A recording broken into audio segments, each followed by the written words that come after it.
Ooh, man. Hey, what is up? How's it going? Sorry for starting a little bit late. I apologize for that. But anyway, I'm here and I'm ready to get into it. So, yeah, looking forward to it for sure. Move that over there. Ooh. All right, so kind of planning on putting sort of a finishing touch on the mid-season finale, sort of heading into part two in 6 weeks and change from now. What is up, Arena Vision? So apologize for starting a little bit late. But yeah, at Pattern Slice 9900. Yeah, I can't believe there's not a new episode this Monday either. So hey, what's up, Connor the Esquire? Yeah, good day for sure. Hope you had a good day as well. Long day, definitely a long day, but it was a good one. So hope your day was well as well. What's up, Justin? At Deborah Young. Lalo scares the crap out of me for sure. Yeah. Hey, how's it going, Endo? Thanks everyone for tuning in the chat right now.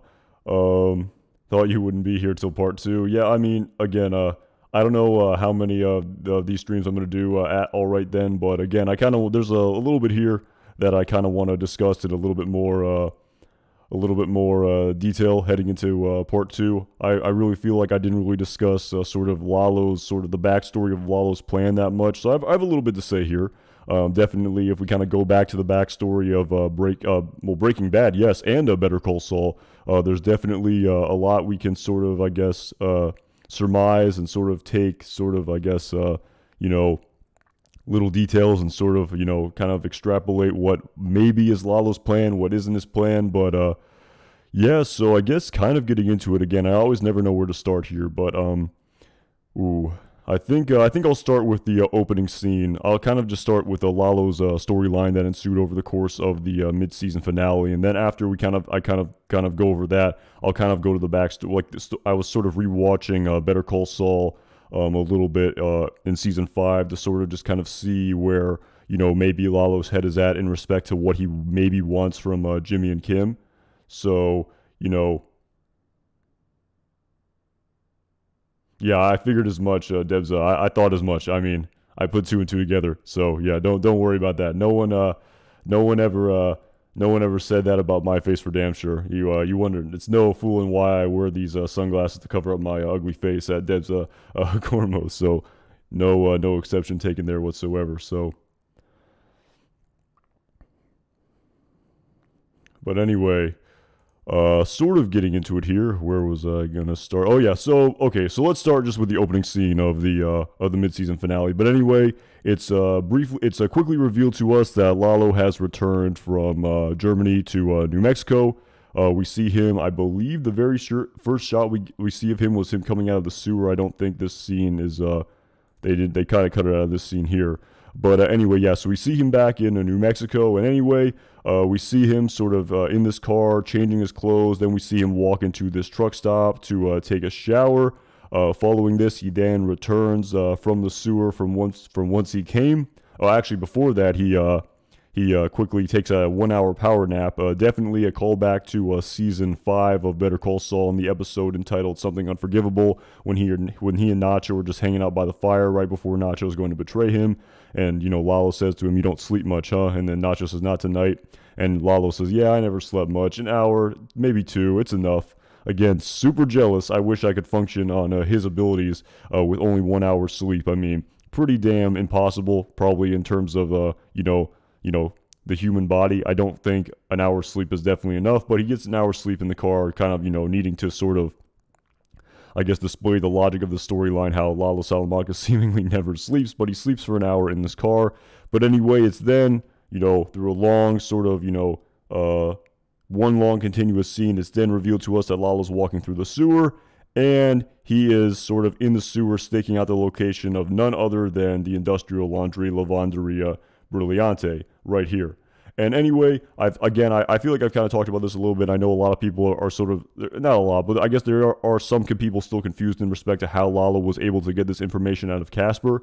And, going back to this scene right here, when the German workers went home, again, they were clearly, driven in this Lavanderia Brillante truck. And again, I don't know what sort of angle Casper may have took into the rental car, which he then drove to the airport of Phoenix, and then, flew to Vancouver and then to Budapest. But again, not to sort of get too into the sort of weeds of what Lalo may have done to Casper after he chopped his foot off, but I think through the right coercion, he definitely remembered this location of Lavanderia Brillante. So despite the fact that the workers, were, I guess, transported to and from the site via the car, and they didn't really see the outside that much, and they obviously, the only time they ever went out for any place other than to work was the strip club. I believe in the episode entitled something, was it Pinata? No, I think it was Cushata. It was definitely Cushata when they went to the strip club. But again, that was all with supervision. But again, it's pretty damn clear that Lalo was able to get this information of Lavanderia Brillante from Casper, and then unfortunately, likely, take him out as a loose end.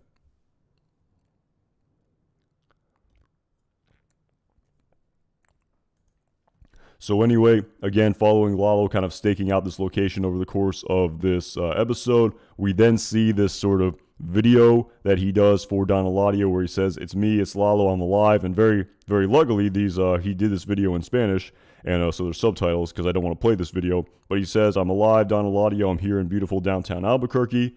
Kind of saying, "I've been in here for 4 nights. Like, why have I been in this shithole? Like, what have I been doing here?" Basically saying that, a little Croatian bird told me a secret. Again, kind of saying that he put up a hell of a fight, but he got the information. He says, "Look, Fring's secret right here of Lavanderia Brillante." And of course, he's saying that, they're dressed like laundry workers, but they're actually his guards. I can see the guns under the uniforms. I have a pretty good idea of what I'm up against, kind of insinuating what he's going to do. And he's going to say, "I can tell you what's in there." He says, basically the big hole where the German engineer Werner Ziegler built the underground structure for Gus Fring. Perfect place to hide. Again, he says the super lab, or I believe he says meth super lab. I can't find. Maybe he says it in English here. That's why there's no captions. But basically saying he's going to go in there. Fring's going to have his story a good one. Bolsa will back him because he's an earner. And tonight he's going to go in there, kill all the guards, and show Don Eladio the proof with his webcam. And then it'll be up for you to decide. So this was his initial plan before he went in, before he had to change his plan. When he then, if I can find the clip here, when he then, again, I don't have the clip of him calling, but this is when he sees the cockroach here. But when he then calls Casa Tranquila,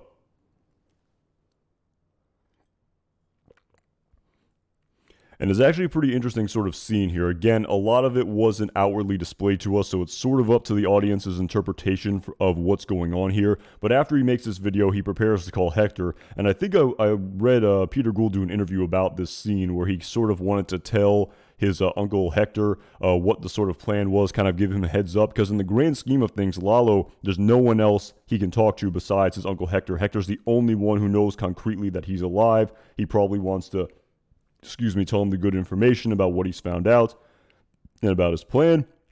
But of course, after he calls Casa Tranquila and, he says he wants to speak to his uncle Hector, while he's waiting for his call to be transferred, he hears the interference on the line, which then makes him realize that the phone has been bugged. He then, of course, hangs up the phone, takes his chair, slams it up against the wall, saying, "Very clever chicken man, very, very clever chicken man." Again and again, it's really not concretely displayed to us what exactly is causing Lalo to be so upset here. And again, I mean, you'd imagine he can't go through with his initial plan because he knows that Gus knows that he's still alive, as opposed to, Gus maybe, having his guard down because he thinks Lalo is dead. So obviously, I think Lalo thinks that if he goes in there, it's going to be the sort of the fortress, and all of the guards will be so insurmountable that he won't be able to go through with his initial plan. So I think that's why he was so upset, because he realizes that there's no way he can go in there and kill all the guards, because Gus Fring knows that he's still alive and is sort of preparing for him to strike somewhere. And I think that's why he has that reaction in respect to why he's so upset. And then, of course, following that, he then calls back and tells Hector that he's going with plan A and he's going to go after the chicken man and kill him. And again, we don't know whether or not that, he was serious about that. I mean, obviously he wasn't. I mean, we don't know, but we know. There's knowing and there's knowing and there's knowing. Sort of paraphrasing Deputy Director Oakley there, but he clearly wouldn't give Gus Fring accurate information when he knew the line was bugged. So I guess he wanted to maybe throw Gus Fring's, throw him for a loop there and sort of, kind of lead him down the wrong direction in respect to, what he's preparing for in respect to Lalo's attack. But then again, after he makes this phone call and he sort of sees Michael leave the laundry, and he sort of, and Tyrus goes in, and I guess, it's revealed to us later in this episode by Mike that the laundry is sort of a weaker target now. But despite that, after this phone call, we see Lalo again, ruminating, sort of being introspective, sort of thinking about what just happened. Again, we don't know what's on his mind, but of course, following this phone call where he obviously gives Gus Fring bad information, again, I don't know what exactly he was planning here, but of course, we see, the cockroach walk by down here in the sewer, and of course, it immediately makes him think of Saul Goodman, going back to, this scene in the episode entitled Bagman, where Kim meets with Lalo under false pretenses at NDC, and he says, "Your man," he's like the cucaracha, born survivor. And then, of course, the rest is history. He goes to Saul Goodman's house, so Saul Goodman and Kim's apartment, for a currently unknown reason, kills, Howard Hamlin as a loose end, and, says he just wants to talk, pretty much thus, leaving us with this enormous cliffhanger and a half heading into part 2 of season 6 of A Better Call Saul.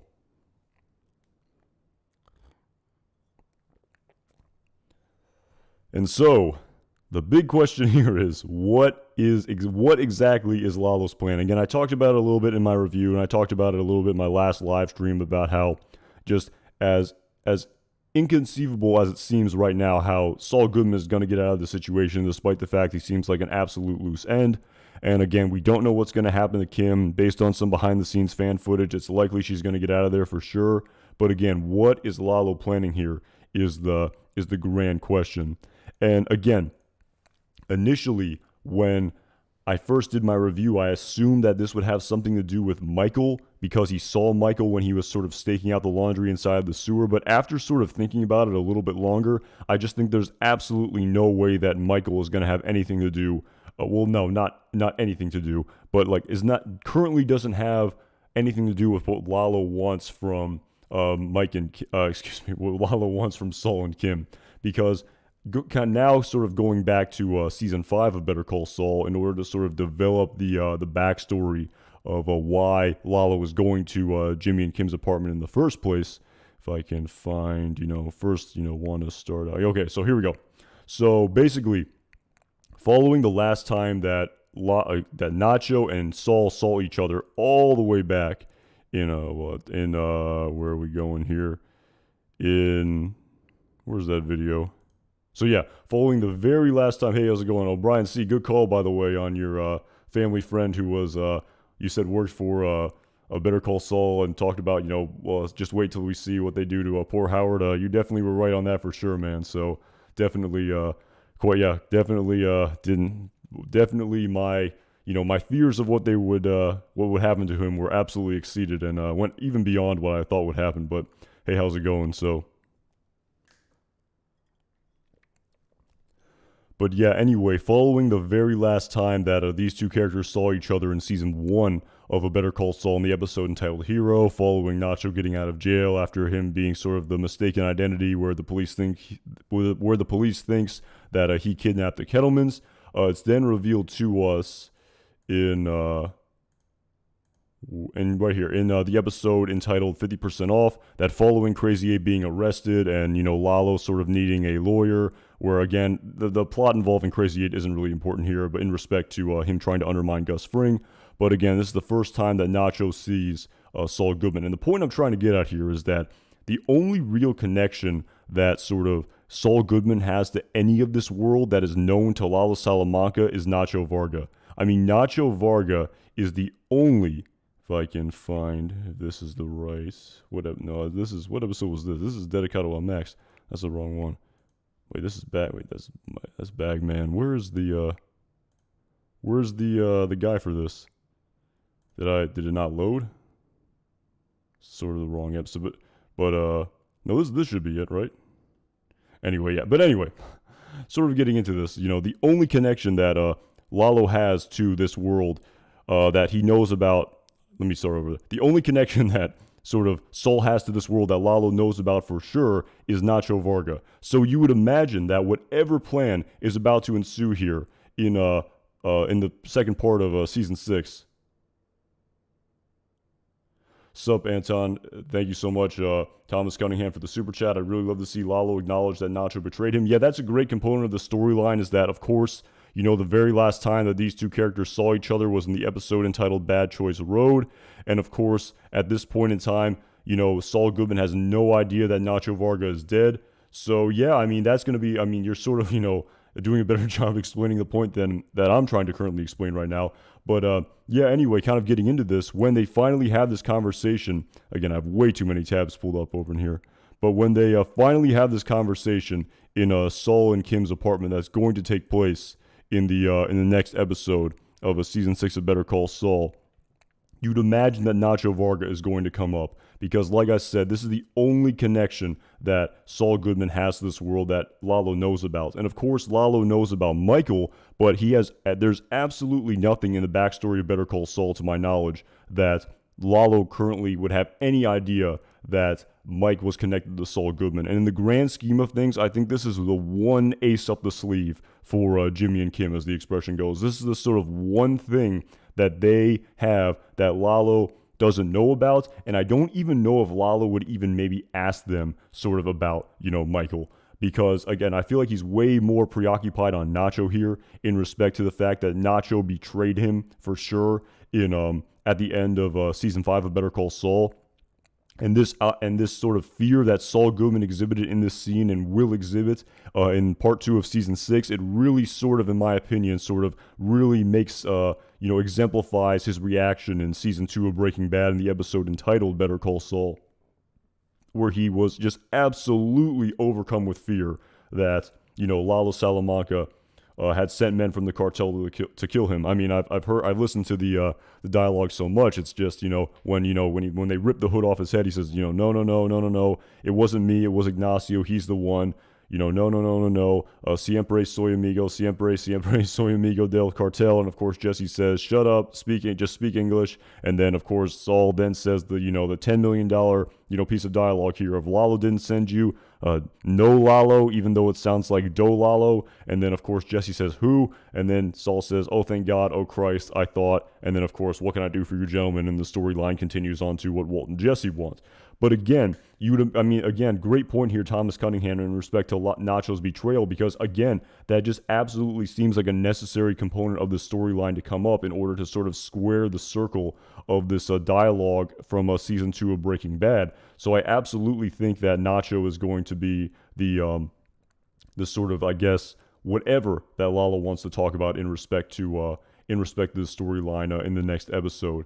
And it's actually kind of interesting, sort of going back to, and of course, great point there, Rupert's Beagleton, excuse me on that name. But yeah, again, maybe Lalo's a little bit suspicious of, why Nacho hired Saul of all lawyers and how Nacho ended up betraying him. So, of course, this then, I guess, would send up some red flags in respect to Lalo's interpretation of, Saul Goodman as a sort of loyal person. And again, we have to remember that the very last sort of conversation, again, if I can find it here, but the very last conversation, how can we forget that happened in the episode entitled Bad Choice Road, where Jimmy and Kim sort of absolutely tell Lalo off here.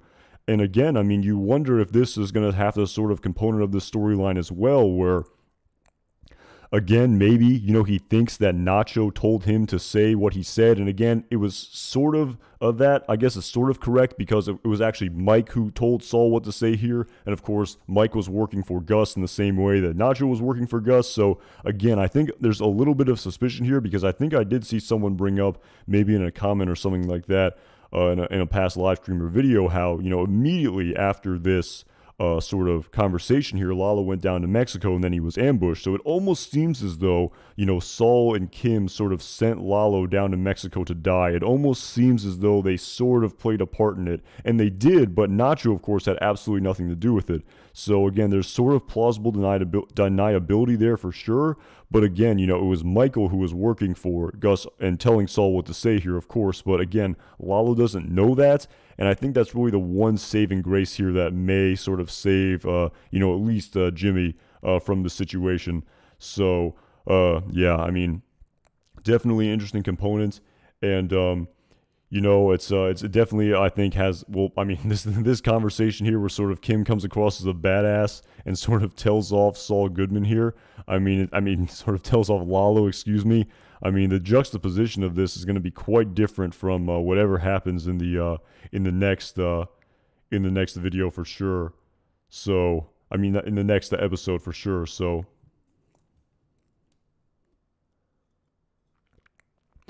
at Mike Biren, Saul and Kim's information will misdirect Lalo. Again, that's a good point, but again, you wonder if they're just so fearful here. I don't even know if it's sort of capable for them to sort of lie here. It's kind of fight or flight, I suppose. Are they going to be able to sort of fight back and sort of manipulate him in a sense and also sort of save themselves? That's going to be a really interesting point for sure in respect to, them talking about this.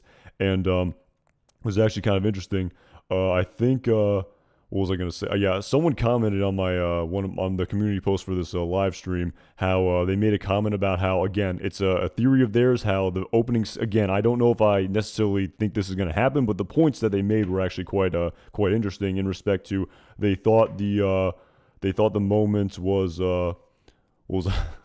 sorry, I'm just laughing at something I saw in the chat, but they thought that the opening scene of part 2 of season 6 was going to be a flashback scene to the phone call that Jesse made to Walter White in the episode entitled ABQ after Mike's death. Of course, sort of just a callback to Mike cleaning up Jane's body in that episode. And of course, I guess what they were trying to get at here in respect to this theory was that, of course, Lalo was going to leave seemingly, and, Howard Hamlin is going to be dead in the middle of their living room. And the question is, how do they clean up his body? Again, I guess it's sort of a callback to, how they said that, Jesse called Walt and, Walt said, don't worry, everything is going to be fine. I'll take care of it. And of course, Walt then called Saul and Saul called Mike and Mike showed up at Jesse's house. And then the rest is history. He cleaned up the body. So again, you wonder if after the dust settles here and, Lalo leaves, because he's going to leave, obviously, and Saul's going to be okay, you wonder what do they do with Howard Hamlin? Does Mike clean up this body? And to tell you the truth, I think that does make a lot of sense for sure. I don't really know what else they do to sort of, sort of clean up the fact that Howard Hamlin is dead with a gunshot wound to his head in the middle of their living room. And this maybe is how Mike finds out the information that Lalo was at their apartment in the first place, because maybe after he leaves, then Saul calls Mike. I could see that. That definitely seems like a plausible theory to me for sure. In respect to us showing, the theory that this sort of comment said that we're going to see Jesse's side of the conversation that he made to Walt.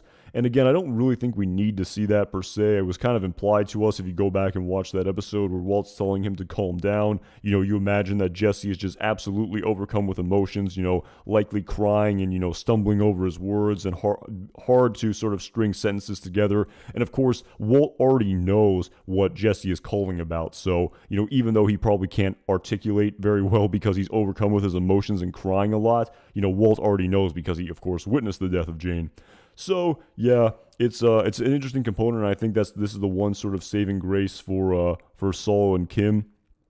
Mike, Lalo not knowing that Saul knows about Mike, but again, in respect to sort of how and why in the world he doesn't kill these two characters. I was actually reading another interview with Peter Gould, and he definitely said that fans out there who are worried about Kim Wexler, he said, you should be. Something along those lines. He sort of said, you should be worried about Kim Wexler. Sort of just absolutely sort of, in my opinion, sort of giving away the fact that there's no way this is going to be a sort of happy ending in respect to Kim Wexler being a silent partner with Saul Goodman. So, yeah, I did see some people saying that Lalo would maybe sort of, I guess, maybe take Kim against her will or something to that effect as collateral to get Saul to do his bidding. But again, I'm not really sure. And actually, another sort of theory that I've thought about in respect to the storyline is that maybe during this conversation, maybe Saul or Kim will kind of bring up to Lalo, do you know who you just killed? Maybe sort of hyping up Howard in some respects, saying he's very famous and well known, and that, his death is going to cause a ripple effect, and a lot of people will sort of, be affected by this. He's not just some nobody. He's a very sort of important person in the Albuquerque legal community. I mean, it kind of reminds me to the fact of back all the way in season 1 of Better Call Saul in the episode entitled Mijo, where Nacho tells Tuco not to kill Jimmy for no reason, kind of saying croaking a lawyer for no reason is bad business. And, very interestingly, again, maybe the parallels aren't exactly the same, but again, Lalo did kind of croak a very important lawyer, I wouldn't say for no reason. I mean, kind of for no reason. I mean, at a certain point, Lalo, at a certain point when he recognized the gun and the way he was reacting, if Howard got out of there and was alive, I would imagine he would go to the police as soon as he could. So, I guess tying up loose ends, I guess, wouldn't be bad business per se, but it kind of made me think about that a little bit. And I do wonder if sort of, the importance of Howard Hamlin, at least sort of Jimmy and Kim trying to paint him that way, may have something to do with this storyline in respect to, why he won't kill Jimmy and Kim here, in respect to them being loose ends as well. So, another kind of interesting component of the storyline. So,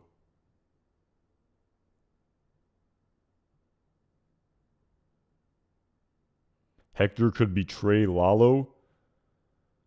I don't know about that at Will K. I think about his infamous quotation of Familia es todo, and I don't think you go against family. So no matter how upset he was when it seemed as though Lalo was going to go, full steam ahead, balls to the wall in respect to going after Gus Fring, he definitely was upset by just the way he was ringing his bell.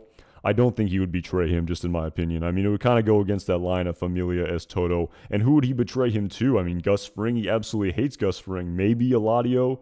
It's kind of funny. Lalo and Hector are both the characters who have both kind of said F Eladio. It's more about, the Salamanca pride as opposed to, doing what's best for the cartel, where what Juan Bolsa essentially does because, Gus Fring brings in a lot of money, and despite the fact that, he'll never be one of them, making a lot of money is good for the cartel. So, again, I'm not really sure if I see that. So, at Will K, that's an interesting point. I don't know who he would tell. That's the thing. Eladio, Bolsa, maybe. It's possible. But, again, I think it just kind of goes against this sort of, Familia es todo is kind of like the emblem is kind of the expression kind of stitched onto the emblem of the Salamanca family crest, in my opinion. So,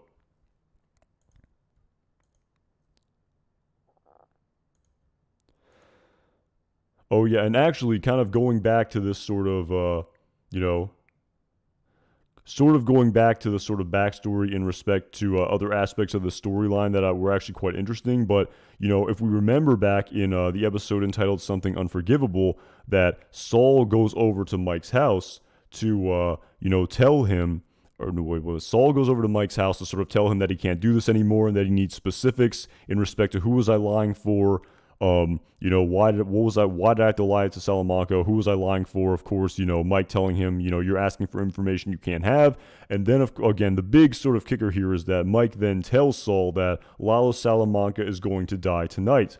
And what's actually really interesting about this is then going, again, fast forwarding to season 3 of, what am I saying? Episode 3 of season 6 of Better Call Saul. We then see Jimmy tell Saul that, Lalo Salamanca is dead because, I think ADA Suzanne Erickson told her.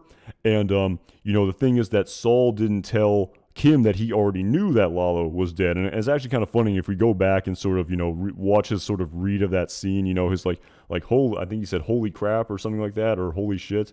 It was kind of like in hindsight, we knew that he was acting very poorly there. And he knew that, he knew that Lalo Salamanca was already dead, seemingly, but of course he didn't tell Kim. And then, of course, fast forward to, the very next episode of season 6 of Better Call Saul, in the episode entitled Hit and Run, where Mike then tells Kim that Lalo was still alive. Kim then doesn't confide in Saul Goodman that she knows this. So it's actually kind of interesting, despite the fact that they're, very, I guess, simpatico, to sort of steal Gail Baedeker's word.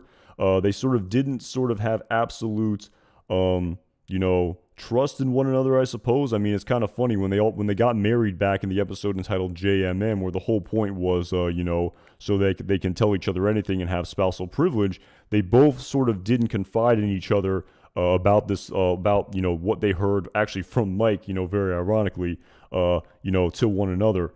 Kind of keeping these things from them, maybe to feeling like they needed to protect one another. And it's kind of funny, Saul talked to Mike and then Kim talked to Mike, but neither of them told each other about this meeting. So, it's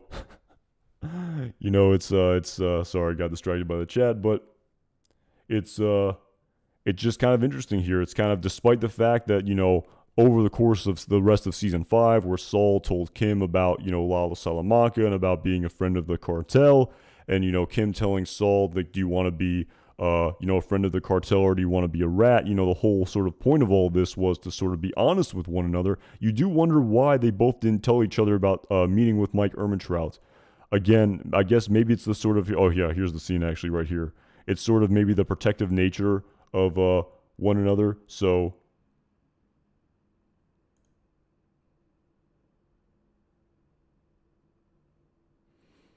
at Chris, that's weird. I mean, it should be skippable ads. I don't know. That's kind of weird. So, but anyway, yeah. Again, it's sort of just an interesting point here. I mean, it's like Saul's acting here is just so bad when he finds out that him telling him that Lalo was dead. And yeah, it's definitely something I've thought about for sure. Why this is the sort of one secret they kept from each other, and they're definitely both very afraid of Lalo.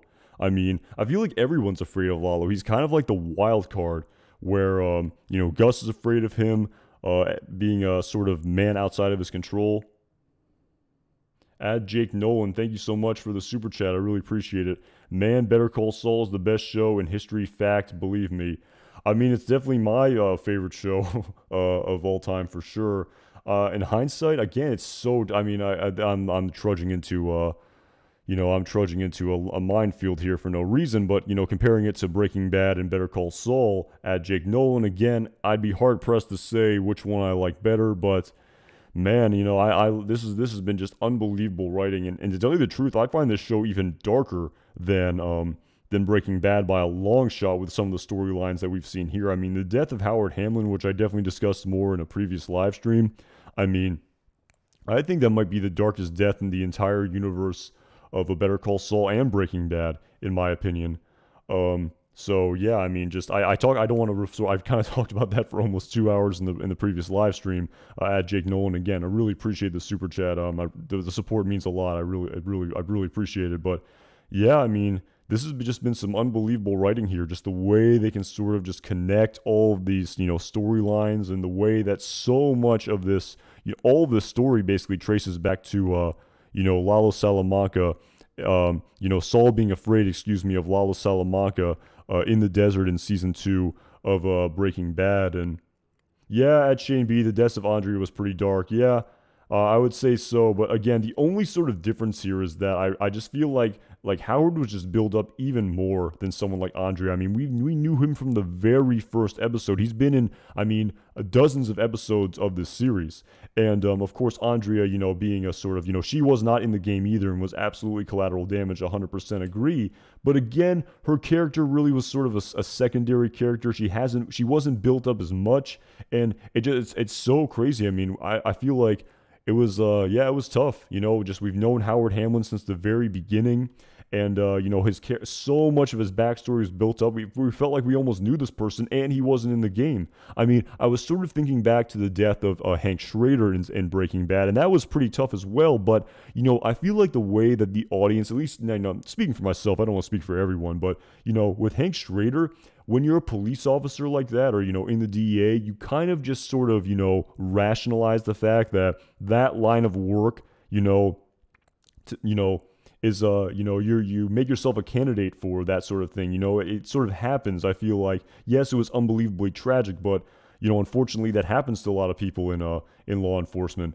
So yes, or at F6DJVX90. Yeah, cops are law enforcement is kind of in the game. They're at least game adjacent to sort of steal Saul Goodman's line from the episode entitled Bagman. So it's sort of, with Howard Hamlin, he was just so not a part of this whatsoever.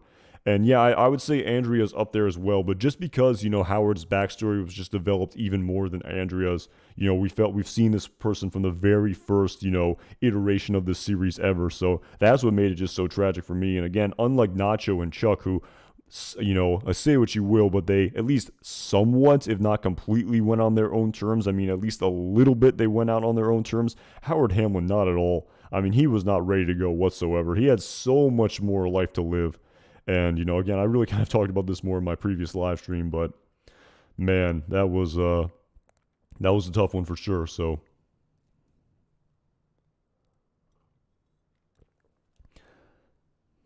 and sort of going back to this sort of, again, I guess Lalo's arrest, maybe he wonders, how he got arrested, who sort of, put the sort of,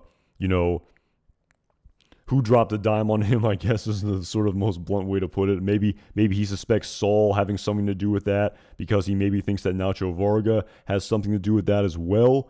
And again, sort of going back to this conversation here that is going to ensue between Jimmy, Kim, and Lalo.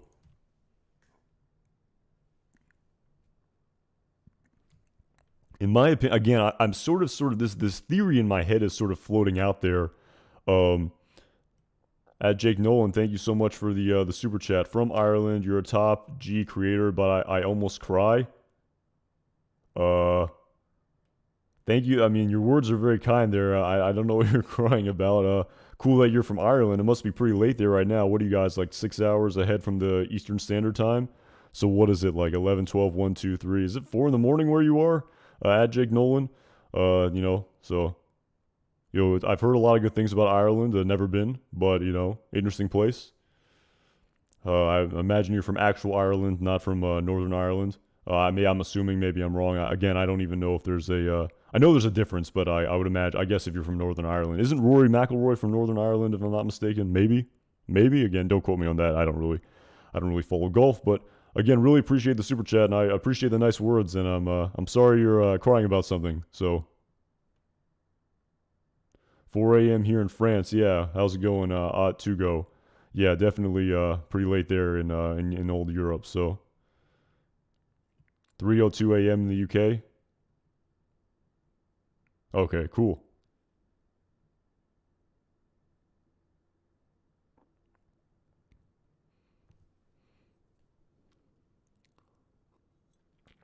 At Bill Dayar, that is hilarious. Jeff, the cab driver, is Lalo after plastic surgery. That's funny, man. That's pretty damn funny. So,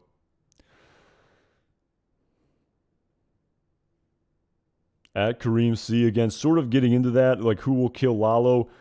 Again, that's actually kind of an interesting point because I was actually going back to I wish I could have pulled it up. I was going back to season 4. Maybe I can find it. Season 4 of Breaking Bad. I believe in the episode, it might have been Face Off, if I'm not mistaken. It's the episode, I think it was Face Off, where Hector goes to the DEA after Walt confronts him. Actually, yes, maybe I can click on the episode here.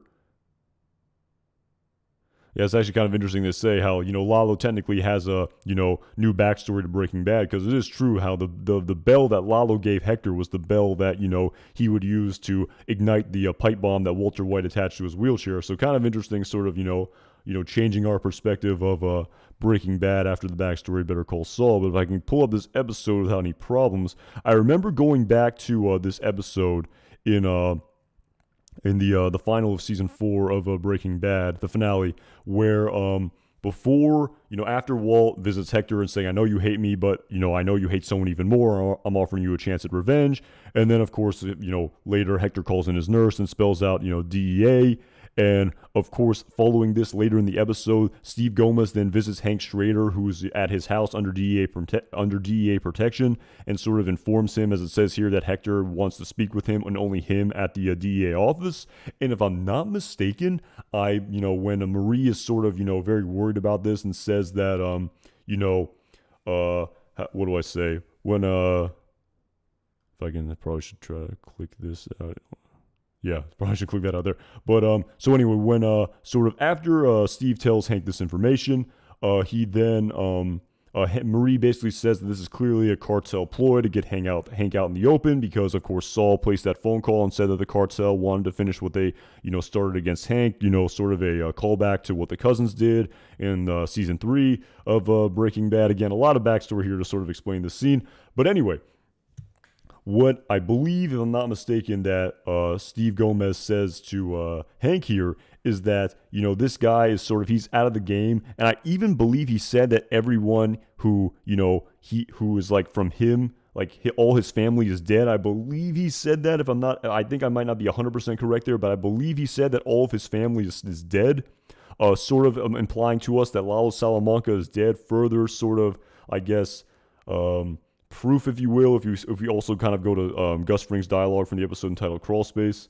At Matt Duncan, did you hear on Talking Saul that in 402 of Breaking Bad, when Walt tells when Walt gets the go home Walt, it's Mike and not Tyrus? I was shocked. Yeah, I did hear that. I watched Talking Saul, and again, the captions on Netflix say Mike, go home Walter, but I swear it definitely sounds like Tyrus to me. I've listened to that over and over and over again, and it does not sound like Walt's voice.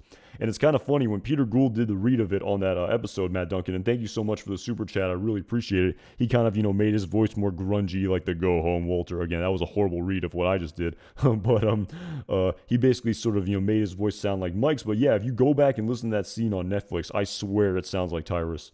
But yeah, I talked about that. It was kind of revealed to us in the trailer for season 6, the sort of security system and how it sort of explains how Gus saw Walt coming. But yeah, I guess if we're straight from the horse's mouth, I guess, despite the fact that it sounds like Tyrus, and I've seen a lot of write-ups say it was Tyrus, I guess it's Mike. So straight from the horse's mouth. So yeah, I did see that. That was actually kind of cool. So.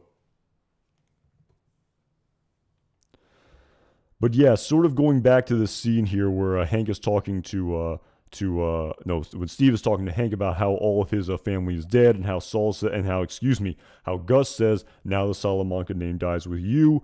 Both of these pieces of dialogue would insinuate to us that Lalo Salamanca has to die. He absolutely has to die based on the canon of Breaking Bad, But again, I'm sort of going back to that expression that was in the trailer and was even sort of teased in the episode of Talking Saul that Matt Duncan talked about in his super chat. But Peter Gould basically saying you're not going to be able to predict what happens. And despite the fact where it seems as though Lalo absolutely has to die, there's no way he can't die. I mean, Gus Fring said that we can't continue as we are until Lalo Salamanca is dealt with. He tells Hector that the Salamanca name dies with you. Steve Gomez tells Hank that, all of Hector's family is dead. Just more and more backstory saying Lalo has to die. But again, the sort of thing right now is that according to law enforcement, such as, ADA Erickson, according to the federales in Mexico, and according to, the New Mexico District Attorney's Office, they currently believe Lalo is dead.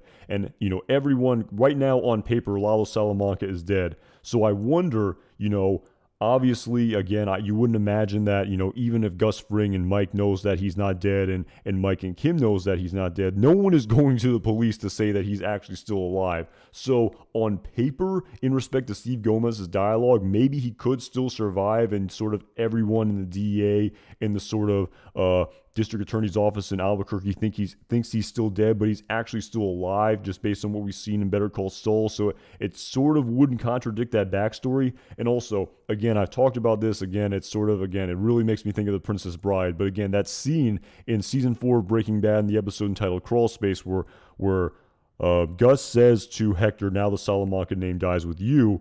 Again, there's so much nuance here, but again, Hector knows that Lalo is still alive in Better Call Saul. Gus knows that he's still alive, but Hector doesn't know that Gus knows. And again, it's sort of confusing. So maybe when he says that, again, it's possible. Again, it's so nuanced here. So maybe, again, before I get to that, at Holden Thompson, thank you so much for the super chat. I really appreciate it. Do you think Gene and Jimmy are related somehow? Oh man, that's funny. I mean, that's funny, man. That's funny. I don't know what to say to that. I hope you're trolling. I mean, that's a pretty good troll there. I admit it. I really hope you know that. I mean, maybe if you never saw Breaking Bad, Holden Thompson, maybe I apologize. I mean, if you never saw Breaking Bad, again, they do look pretty similar. Maybe they could be brothers, I suppose. Maybe their brothers are like first or second cousins, once removed, maybe. But yeah, again, that is yeah. So again, maybe again, I don't even know. Like, just as a fun thought experiment, if you never saw Breaking Bad, could you maybe not connect the fact that Gene and Jimmy are the same person? I mean, I guess it's possible. I mean, they look pretty much the damn exact same. Maybe they're sort of identical twins separated at birth. I mean, I guess it's a plausible theory if you never saw Breaking Bad. Um, yeah, so, yeah, that's true. At Timothy Coombswell, anything is possible in the Gilliverse. So, but anyway, at Holden Thompson, I really appreciate the super chat. And in full seriousness, I think they are related somehow. I think it's possible. And I mean, I don't know. Are you technically related to yourself? Again, I don't know about like legal definitions. So, I mean, if you are, I mean, do you say you're related to yourself, but you are yourself? Again, I don't know.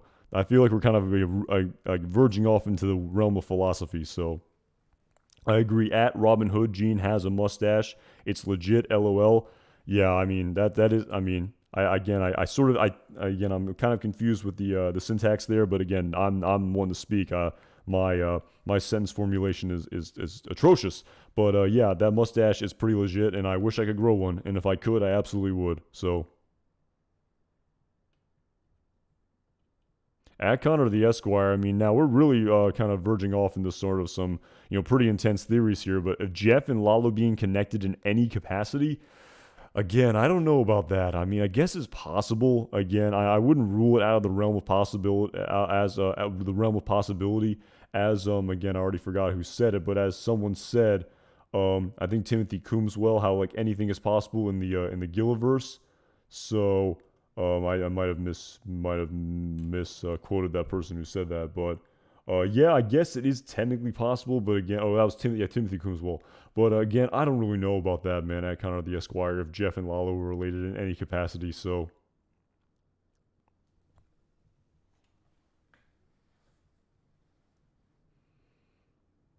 Yeah, at Nick Marizano, yeah, the mustache, man. It's kind of like Superman and Clark Kent when he put on the glasses. Everyone, didn't recognize him, even though they look exactly the same. So yeah, I mean, maybe the mustache is enough. So,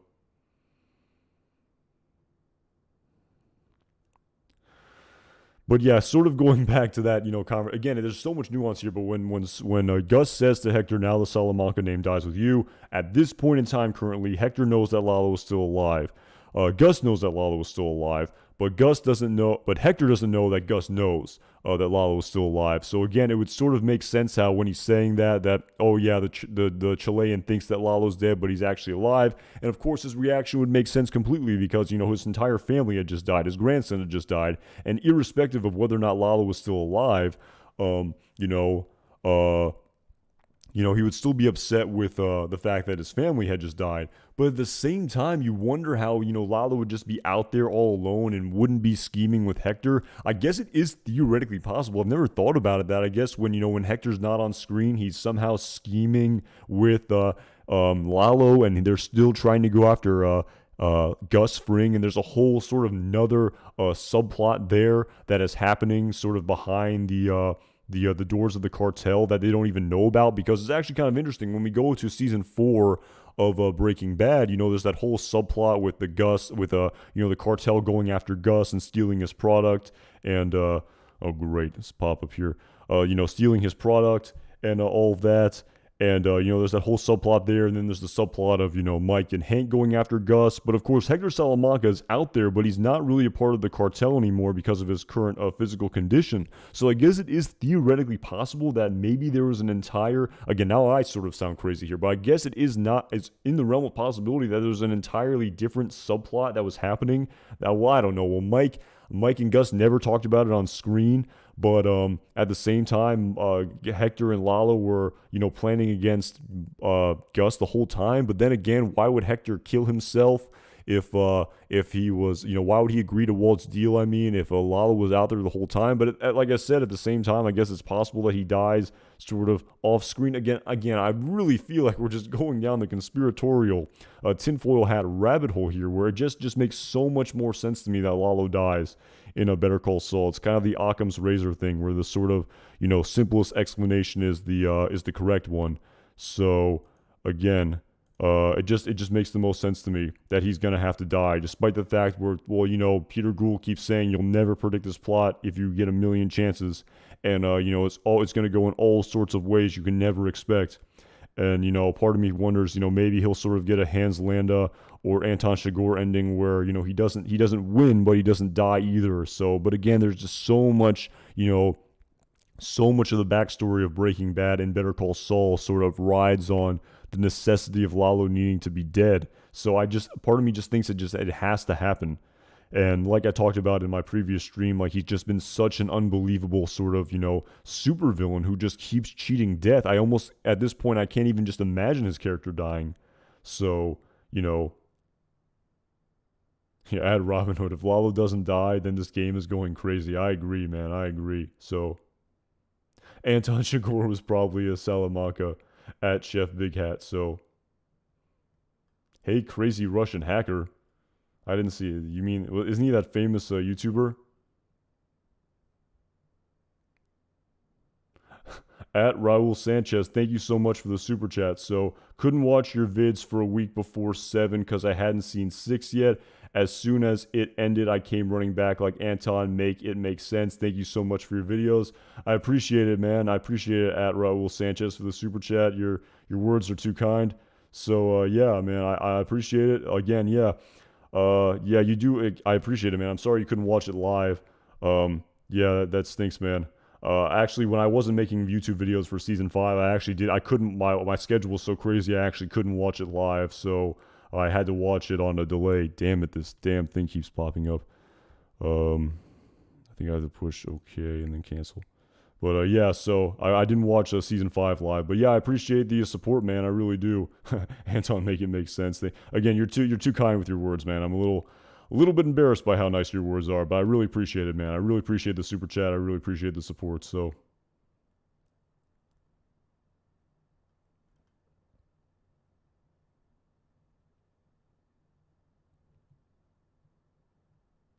Again, at Kareem C, I mean, I know a lot of people have sort of, talked about Kim going with Ed the Disappearer, and again, kind of, hard to see with them not having the actor to portray the character anymore.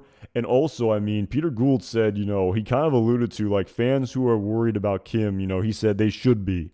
So again, does she die? Again, I kind of go back to Vince Gilligan talking about Lydia dying by the ricin, and himself sort of saying, pretty much jokingly so, saying, maybe I was a little bit sexist because I didn't want to have Lydia die in a barrage of gunfire like everyone else. I kind of want, was it maybe subconsciously it was a sort of sexist ending to her, by having her die with the ricin? Again, I think he's just sort of having fun there. But anyway, it's like, does Kim die? Again, I don't think she gets the happy ending. There's no way in the world I see her setting up this pro bono practice. And again, I was trying to talk about this a little bit earlier. But I sort of kept thinking about the fact, I'm like, is Lalo really going to kidnap Kim Wexler to sort of make Saul do his bidding? Is that really going to happen? Are we going to see like a hostage situation here? But again, you wonder how, I mean, I could imagine seeing Kim pretty stoic, like calmly walking out of that apartment. But then again, like you feel like they need both of them to come, because the second Lalo walks out of there, I mean, then again, maybe Saul's way too scared to rat on him. I don't think he'd be able to call the police, but man, they are in a tough situation right now. And just to think that, despite everything that's going to happen, Saul Goodman is going to become this, jovial, joking self who becomes this criminal lawyer with all these, crass one-liners and, is just a total, living in this total debauchery of, having sex with prostitutes in the middle of his day in the office, according to that webisode. It's so hard to square that circle in just 6 more episodes. It's crazy to think about. So that's a great point at Matthews. There was a Panama passport in Gene's shoebox. Absolutely. Again, I don't know. That's a great point. I don't know why it's a Panama passport. I don't know if it was just sort of, throwaway dialogue at the time. I mean, not throwaway dialogue, but sort of throwaway prop. If I'm not mistaken, didn't we first see that shot all the way back in season 1 of Better Call Saul in the episode Uno, the very first episode? We saw that Panamanian passport for Gene. So maybe we sort of see a backstory of that. Again, just as sort of another thing that, like the diamonds and like, Francesca's phone call and like the lawyer that Saul gave to her. Again, just another piece of detail that you would imagine has to come into the fold or risk, sort of becoming like the room with the breast cancer dialogue. So yeah, at Timothy Coombs, well, yeah, that's another really dark component, is that Saul keeps that painting that had Howard's blood on it. I guess unless he gets another one that's exactly the same, but I think it's sort of implied that he's going to keep the exact same painting, which is pretty damn dark at Timothy Coombs, well, for sure. So yeah, at Kareem C, I definitely think the sort of way he acts is like a coping mechanism where, he's almost like sort of like dead on the inside. I mean, maybe that's not the right way to explain it, but I definitely think at a certain point, it's just like, again, like Saul, Bob Odenkirk did say on the Howard Stern show about how, like, this is all phony. He talks about how, like, I'm not me, I'm Saul Goodman. I tell Walter White this is all phony, sort of implying that it's a character, not really his true self. But again, it's just, there's so much nuance here, and it's so true. I mean, with 6 episodes left, there's just really no way to sort of predict where this is going to go. And I mean, for goodness sakes, he's still driving a brown Ford Taurus. And, he's not even driving that white Cadillac. And, like, again, it's even crazy to think after this happens, like, there's going to be a point in his life where he's going to go out, well, seemingly going to go out to a Cadillac dealership and buy that Cadillac, despite the fact that, Howard's, Howard has been shot in the head and is bleeding out all over Kim's apartment. And, how are they gonna, how are they gonna sort of get back, how is he gonna get back to any sense of normalcy?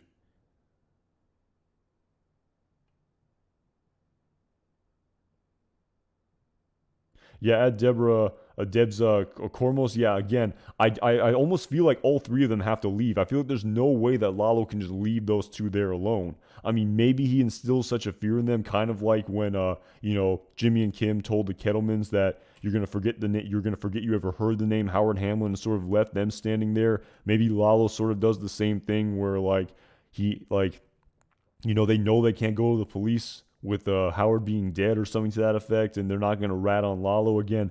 I have no idea what's going to happen here. I really don't.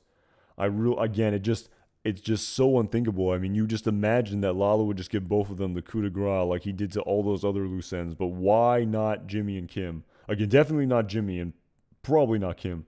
But yeah, man, it's just crazy to think about. And yeah, I mean, Timothy Coombs, while talking about Jeff the cab driver, I mean, yeah, just again, I don't know if Jeff is sent by Kim or Jeff is sent by Lalo. Again, I don't know about all that, but just another sort of, another aspect of the storyline that has to be introduced, in respect to displaying to us why it was placed there in the first place. So,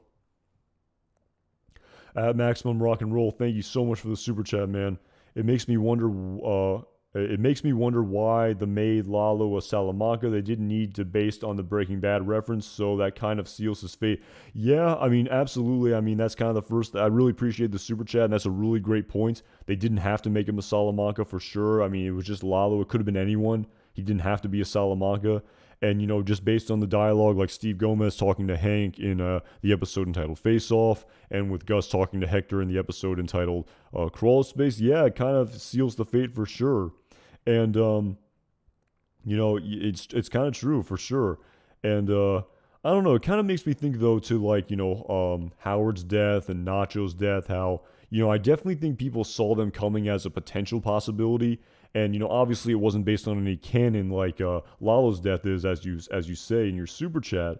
But at the same, despite the fact we all sort of saw Howard and Nacho's death coming to an extent, it was still nonetheless extremely surprising and shocking when it was displayed to us on screen. So again, the point I'm trying to get at here is, despite the fact that, yeah, I think the simplest explanation and the most logical one is that Lalo is going to die, and we all sort of know that based on the backstory of Breaking Bad, except the guy who thought that Gene and Jimmy weren't related. Maybe he doesn't know that. That's possible. But other than that, despite the fact we know he's gonna die seemingly, and it's all sort of building towards that. Maybe it will be just as surprising as sort of Nacho's death and Howard's death were. It's kind of crazy is that it was we expected it to come, yet it was still surprising, which I think is just really sort of good writing, just a testament just to the unbelievable writing of this show, in my opinion. So. But yeah, it's true. You wonder why they had to make him a Salamanca in the first place. And actually, kind of interestingly, I think going back to season 1 of Better Call Saul on the Insider podcast, I think for the episode Miho, if I'm not mistaken, but it might have not been that episode, but it was definitely some episode, Maximum Rock and Roll, where I believe the creators were talking about how they were initially thinking about the possibility of naming Nacho's character Lalo instead of Nacho. But, they decided to make it Nacho, of course, based on that dialogue from Saul Goodman, and they were maybe going to make him Lalo. And, of course, the whole story wasn't already crafted to say that, Nacho was going to be, have a different sort of path if his name was actually Lalo. But, again, yeah, the point I'm trying to get at is, like, yeah, you wonder why they made him a Salamanca. I guess they didn't have to. If they didn't make him a Salamanca, it would definitely I think it would sort of make the Anton Chigurh ending more possible in respect to him surviving, despite the fact he was just an unbelievable supervillain. So, yeah, again, it does kind of seal his fates, and again, you kind of wonder. And again, it sort of goes back. I mean, we saw another shot of that photo. Again, maybe I can pull it up here. If I click on Hector's page, I think we saw a throwback to that photo that we saw, I believe, during the episode of his death, in the episode entitled Face Off, in Hector's room at Casa Tranquila. And if I'm not mistaken, maybe they'll show it here for somehow. Hopefully it's here.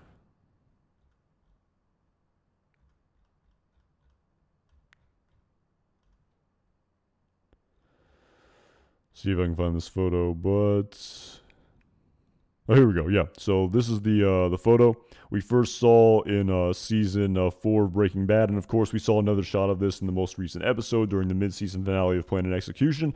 But of course, at the time, it was obviously implied to us that this character here was supposed to be Tuco, the one standing, and these two younger children here were supposed to be Marco and Leonel Salamanca with Hector. And of course, it's now revealed to us that Hector has 3 nephews, not just, has 4 nephews, not just 3. And I guess, it's technically possible. This was definitely implied that it was supposed to be Tuco, but it is technically possible that this is Lalo, I suppose. Again, I don't know which one's older. It is kind of confusing here why he wouldn't have all 4 of his nephews, even though he has 4 and we only see 3 of them. So we definitely see the cousins here, absolutely. It's pretty damn obvious. But again, is this Hector? Is this Lalo or is this Tuco in hindsight? Again, and whichever one it is, why isn't the other one included? So, at Reeds, what's up? So, just kind of an interesting aspect here in respect to, why they made Lalo a Salamanca and sort of how that sort of changes the backstory of, this entire, of Hector Salamanca and of this entire Breaking Bad universe, to tell you the truth. So, yeah, that's true. At Liam McDonald, yeah, that's right. He definitely said it's Tuco on the podcast. He absolutely did. You're absolutely right. That's another point here. People kind of speculated that maybe this could be Lalo, but then I guess pretty much from the horse's mouth, he says it's Tuco. But yeah, confirmed by Thomas Schnauz. Yeah. That's true. But again, I guess the sort of if they didn't say that on the podcast, I guess there could be plausible deniability. But I guess the grand question here is, why isn't Lalo here? Like, why isn't Lalo in the frame? This again, maybe I'm wrong. Someone said earlier, again, I forgot already, I apologize completely, but someone said that maybe, I think it was Will K, that maybe Lalo portrays, or Hector betrays Lalo. Again, I don't really see that. Again, it makes more sense that maybe Lalo would betray Hector, and maybe that's why Hector would sort of be upset. I don't see Hector betraying Lalo, but maybe it could happen the other way around. Maybe. again, I don't really see it. I mean, when he said "I love you," To, before he hung up the phone, I think he genuinely means it. I mean, Peter Gould sort of alluded to the fact that Lalo was the wheel. That is too funny. Maybe. But Peter Gould alluded to the fact in that interview that I read that despite the fact that the Salamancas are just ruthless, like horrible, bloodthirsty, like people who will kill with impunity and think nothing of it, without any conscience. At the same time, they still genuinely care for one another. It's kind of a weird juxtaposition where they genuinely love one another, but they're just at the same time they're just ruthless, evil people. I mean, when Marco and Leonel Salamanca went to Lalo's hacienda and they saw that charred out corpse of the body double who they thought was actually Lalo. I mean, you could just see just a visceral sort of emotion that they were exhibiting when they thought their cousin had died. Same with Hector when he was in Casa Tranquila before Lalo called him in the episode entitled Wine and Roses, where he thought that Lalo was dead. We could just see him overcome with that emotion where he thought his nephew was dead. So they definitely care for one another. But it would be something. I guess it's possible. I definitely see Lalo betraying Hector being more of a possibility than Hector betraying Lalo betraying Hector being more possible than Hector betraying Lalo. But I mean, yeah, again, at April Marcus, you have all of your relatives in every single family photo. That's a really good point. But again, why isn't Lalo here? Maybe Lalo took the picture of that David Lowery. He would have been pretty damn young. Oh, that's funny. So yeah, I guess it is possible. That's true. People, at April Marcus, yeah, you don't have every relative. I mean, but again, I don't think he had any other photo here. He only had this one. If I'm not, maybe he had more photos, but I don't think so. But again, just sort of a counterfactual here with, of course, the whole point is that, Lalo hadn't even been conceived yet as being a Salamanca. He was just a piece of throwaway dialogue when this episode aired on TV of season 4 of Breaking Bad. So again, just sort of how do you sort of explain it in hindsight? So. At Samuel Fisher, how do you think Lalo will die?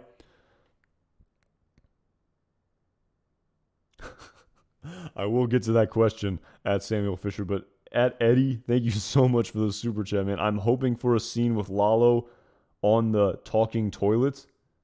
Are you talking about the toilet of Mr. Jaycox back in season 1 of Better Call Saul that I made that video about?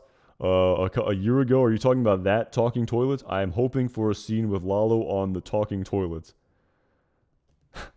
So you're hoping he goes to Mr. Jaycock's house and uses the talking toilets. Again, I have seen a lot. I mean, people like to, talk about crazy theories. So again, I have to say that at Eddie, yes.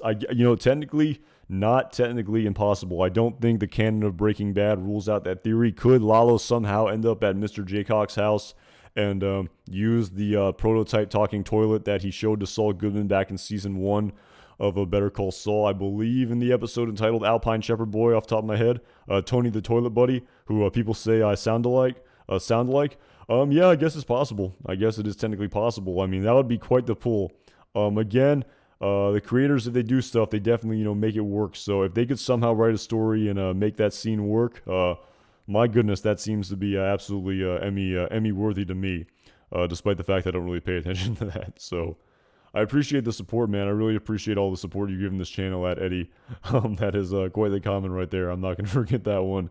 So, and if that scene does happen, I will absolutely think of you and be like, oh my goodness gracious, he was right on the money there. So, at Eddie, LOL, everything seems so possible. Yeah. So, at John Ula Jr., yeah, who knows? Maybe he gets the Tony the Toilet Buddy in his office at the law office of Saul Goodman Associates. Yeah, it's possible. At Ion J, yeah, I did just discuss the family photo. Yeah, so at Eddie LOL, yes, yeah, it's actually kind of. I mean, no one likes to. Again, yeah, it's kind of. I guess there've been a lot of. That toilet and the Golden Throne. I mean, there've been some famous, pretty famous toilets in this universe. So. Again, kind of definitely interesting super chat to kind of get the ball rolling down on that one. So, and seriously, I mean, say what you will about about Tony the Toilet Buddy, but Hank Strader was using the bathroom, was using the toilet when he finally made that connection and finally figured out who that Heisenberg was when in gliding overall at the end of part 1 of season 5 of Better Call Saul. So as I believe as Vince Gilligan said, a literal oh shit moment. So again, if you told me that beforehand, that sounds like the sort of the most corniest, like impossible, sort of silliest sort of premise in the world. But in execution on screen, it's just unbelievable how they sort of use that motif of all things to sort of, that is the moment where Hank Schrader figures out that his brother-in-law is Heisenberg. Just crazy writing right there. Again, I don't think I could have thought of that in a million years. But again, that's why they are great writers, and I most certainly am not. So again, yeah, pretty damn crazy for sure. So,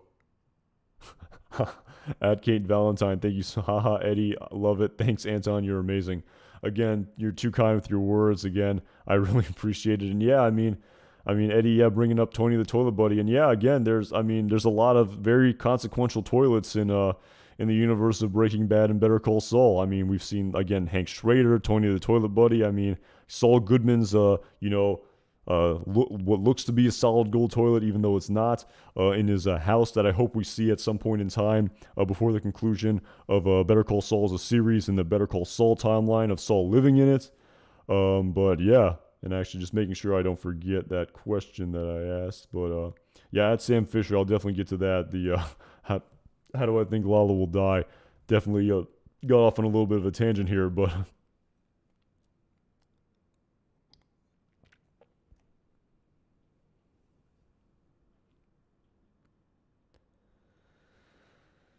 and my goodness gracious. I was actually I've seen that meme on Reddit too. At the Soul Pursuit, you kind of made me reminded me of that. But I did see that meme on Reddit how the Chicago sunroof story is the sort of butterfly effect thing that put this whole thing in motion. Basically, I think this sort of post on Reddit sort of insinuated that Jimmy's decision to do that in Cicero, Illinois, eventually the sort of butterfly effect of that led to Howard Hamlin's death. And it's pretty crazy how the universe works. But of course, people were sort of, saying you keep going back and back and back to sort of, as far as Jimmy's conception being the what causes Howard Hamlin to eventually die. But yeah, it is kind of funny how, the sort of the motif of using the bathroom has been a very crucial element of this universe. So would have never thought about it when I first started watching the show, but it's pretty crazy to think about.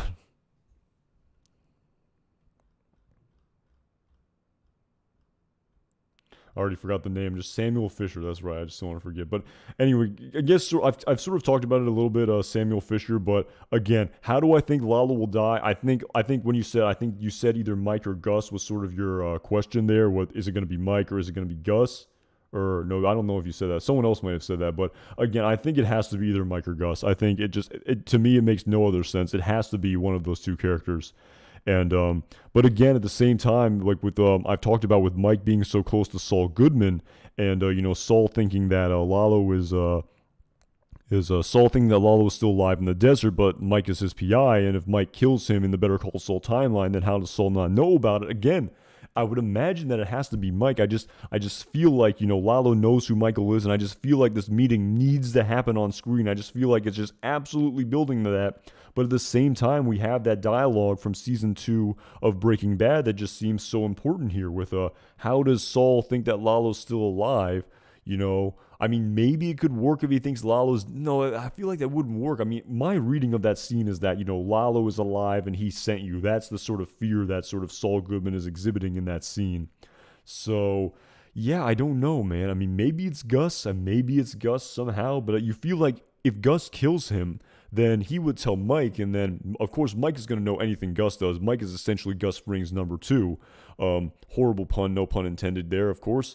But, yeah, you'd imagine that if Gus kills Lalo, then, of course, Mike is going to find out about it. And why doesn't Mike tell Saul? That's the sort of question here. And that's a crucial component of the storyline that I've really thought about, and it really sort of, really kind of makes it hard to speculate on the storyline. I'm still sort of thinking about how in the world does Jimmy and Kim get out of this situation? I don't see if Lalo takes Kim hostage, and leaves Saul there to clean up the mess. Is that even possible? I mean, I don't even know. I mean, do all three of them leave the apartment together, against their will? Like Lalo sort of having them at gunpoint. I mean, I guess I don't see that either because at that point they could scream. And I mean, if they make a big scene, Lalo can't kill everyone. He's sort of done for. So again, I don't know how Lalo gets out of that apartment without killing Jimmy and Kim. I just don't know. I just absolutely don't know how that happens right now.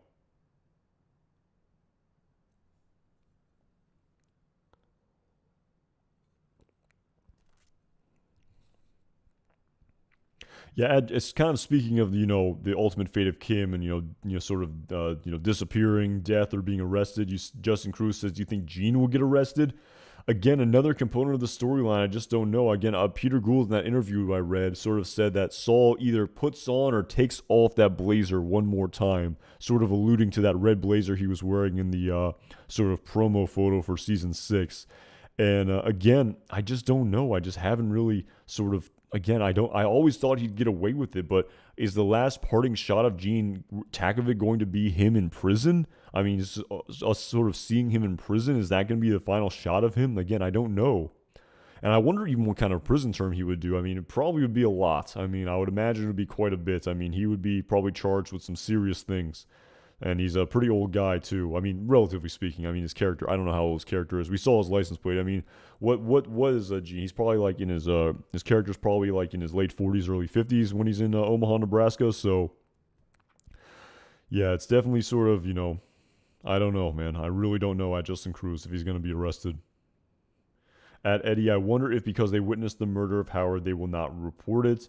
They are somewhat complicit legally speaking, therefore they are in debt to Lalo. Yeah, I mean it is kind of that is true. I would imagine that I don't think he's going to take Kim hostage. I think I maybe it's possible. I don't think it's possible, but maybe again it's hard to see. But I definitely think he could leave there and sort of they can't call the police because I mean they have this sort of dead man in the middle of their office. And again, it's sort of hard to sort of like how would they? Oh, some crazy guy came in and shot him and sort of like what was he doing here, and you'd sort of have to tell the whole story about everything you were doing. So there's just so many like sort of different sort of angles of the storyline. So yeah, add John Doman. That's an interesting point. What happens to the $7 million for Lalo's bail? I have seen some people talk about that, how Lalo wants his $7 million back, but I don't think it's possible to get that back. Again, I'm not exactly sure how bail works, like bail laws work.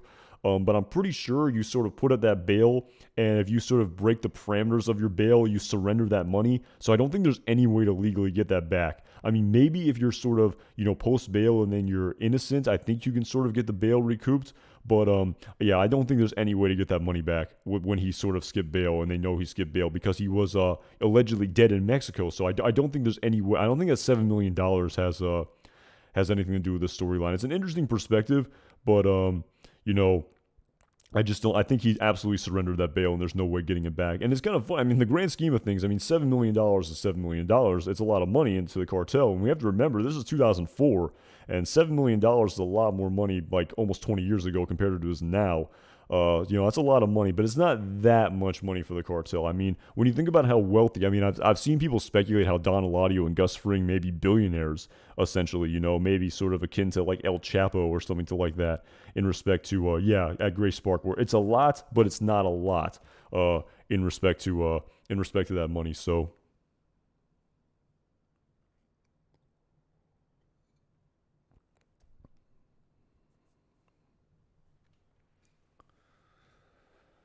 Brandon Owens, I appreciate the comment there. Maybe we'll have to check those out at some point.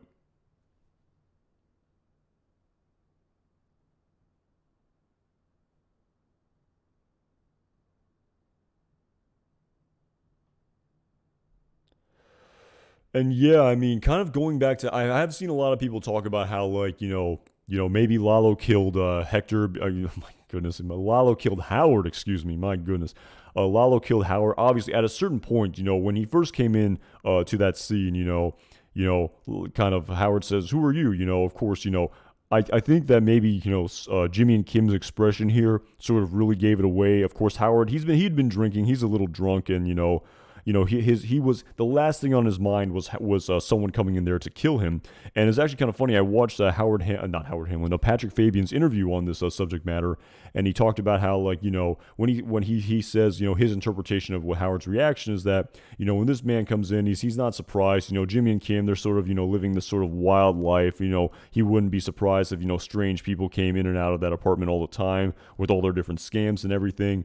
And of course, Howard first says, "Who are you?" And he says, "I'm nobody. I just need to talk to my lawyers." And then, of course, Howard then says, "You want some advice? Get different lawyers."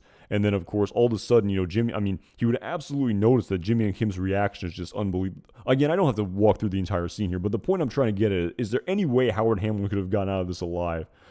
Maybe if he was planning on leaving and just walked out the door and didn't think of anything of it, and, didn't see Jimmy and Kim's reaction, maybe Lalo wouldn't have to kill him.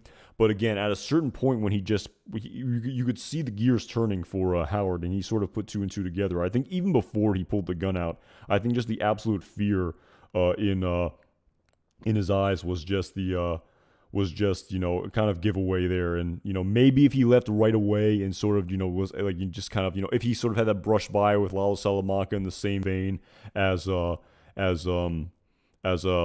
had with Lionel Salamanca in season 4 of Better Call Saul, in the episode entitled something Beautiful, when they had the brush by cameo at the vet's office. Maybe something akin to that, he would have been able to get out of there. But yeah, I just think he just stayed a little bit too long, and it sort of ended with his demise. So at Build AR, thank you so much for the super chat. Eladio's men search laundry and under solves everything.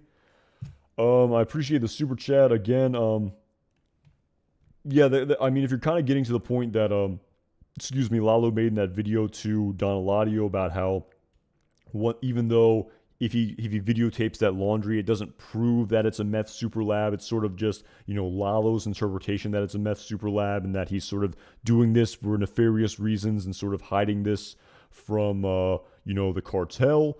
And again, Lalo even said as much, like, I guess I have the scene actually right here, if I'm not mistaken, but right here, we're basically saying, like, it's a meth super lab, and of course, like, the perfect place to hide a meth super lab, and basically saying that's my story, Fring will have his story, a good one. And again, even if Lalo theoretically got in that lab and showed him the underground structure, he's basically saying that, yes, Gus Fring still has plausible deniability, where he could see, he's a very good, I guess, is orator the right word? He's a very good speaker. He could probably have a good story, as Lalo says. He could talk his way out of why he was being so secretive, and maybe he would, not get the wrath of the cartel. But it's kind of a he said, even after what even after Lalo shows him the evidence, it doesn't really incriminate him. But yeah, it's kind of interesting. So yeah, at Ken O'Keefe, Lalo will be buried in the concrete of the south wall. I remember people have been talking about that theory, I think, even before the season started. And to tell you the truth, initially I was kind of like, I don't know, that seems kind of really out there, man. Like, is that possible? But just the more I sort of just, the way the season has progressed with that gun in the lab, and with Lalo probably eventually getting in that lab, I kind of see it, man. It's something that definitely wasn't in the forefront of my mind, but I think it's possible. I really think it's possible, like Ken O'Keefe. I know a lot of people have talked about it, but maybe Lalo does die in that lab. Maybe he does. I think it's very possible. Yeah, at Relax and Sleep, like I said, I think the only chance was before Lalo sees him. Like, maybe the brush by, if he just happened to be leaving, like, oh, excuse me, I was just stepping out. Like, literally was sort of in, like, just an absolute, just, like, beeline anger at Jimmy and Kim, and didn't even sort of notice Lalo, didn't even think twice about him. But once he sort of acknowledged him and noticed him and saw their expressions, he was done for. He was a loose end. Which, I really just, who knows, man. People said that, we've seen that behind the scenes fan footage of Kim outside the law offices of Saul Goodman and Associates, so you'd imagine Kim doesn't die there in that apartment, but, who knows, so. Yeah, Ben Aaron, maybe he is in the lab. Seriously, maybe he is. I mean, I didn't see it at first. I kind of said, this is a little bit out there before the season started, but as the season's progressed, I'm kind of seeing it. I'm kind of seeing it.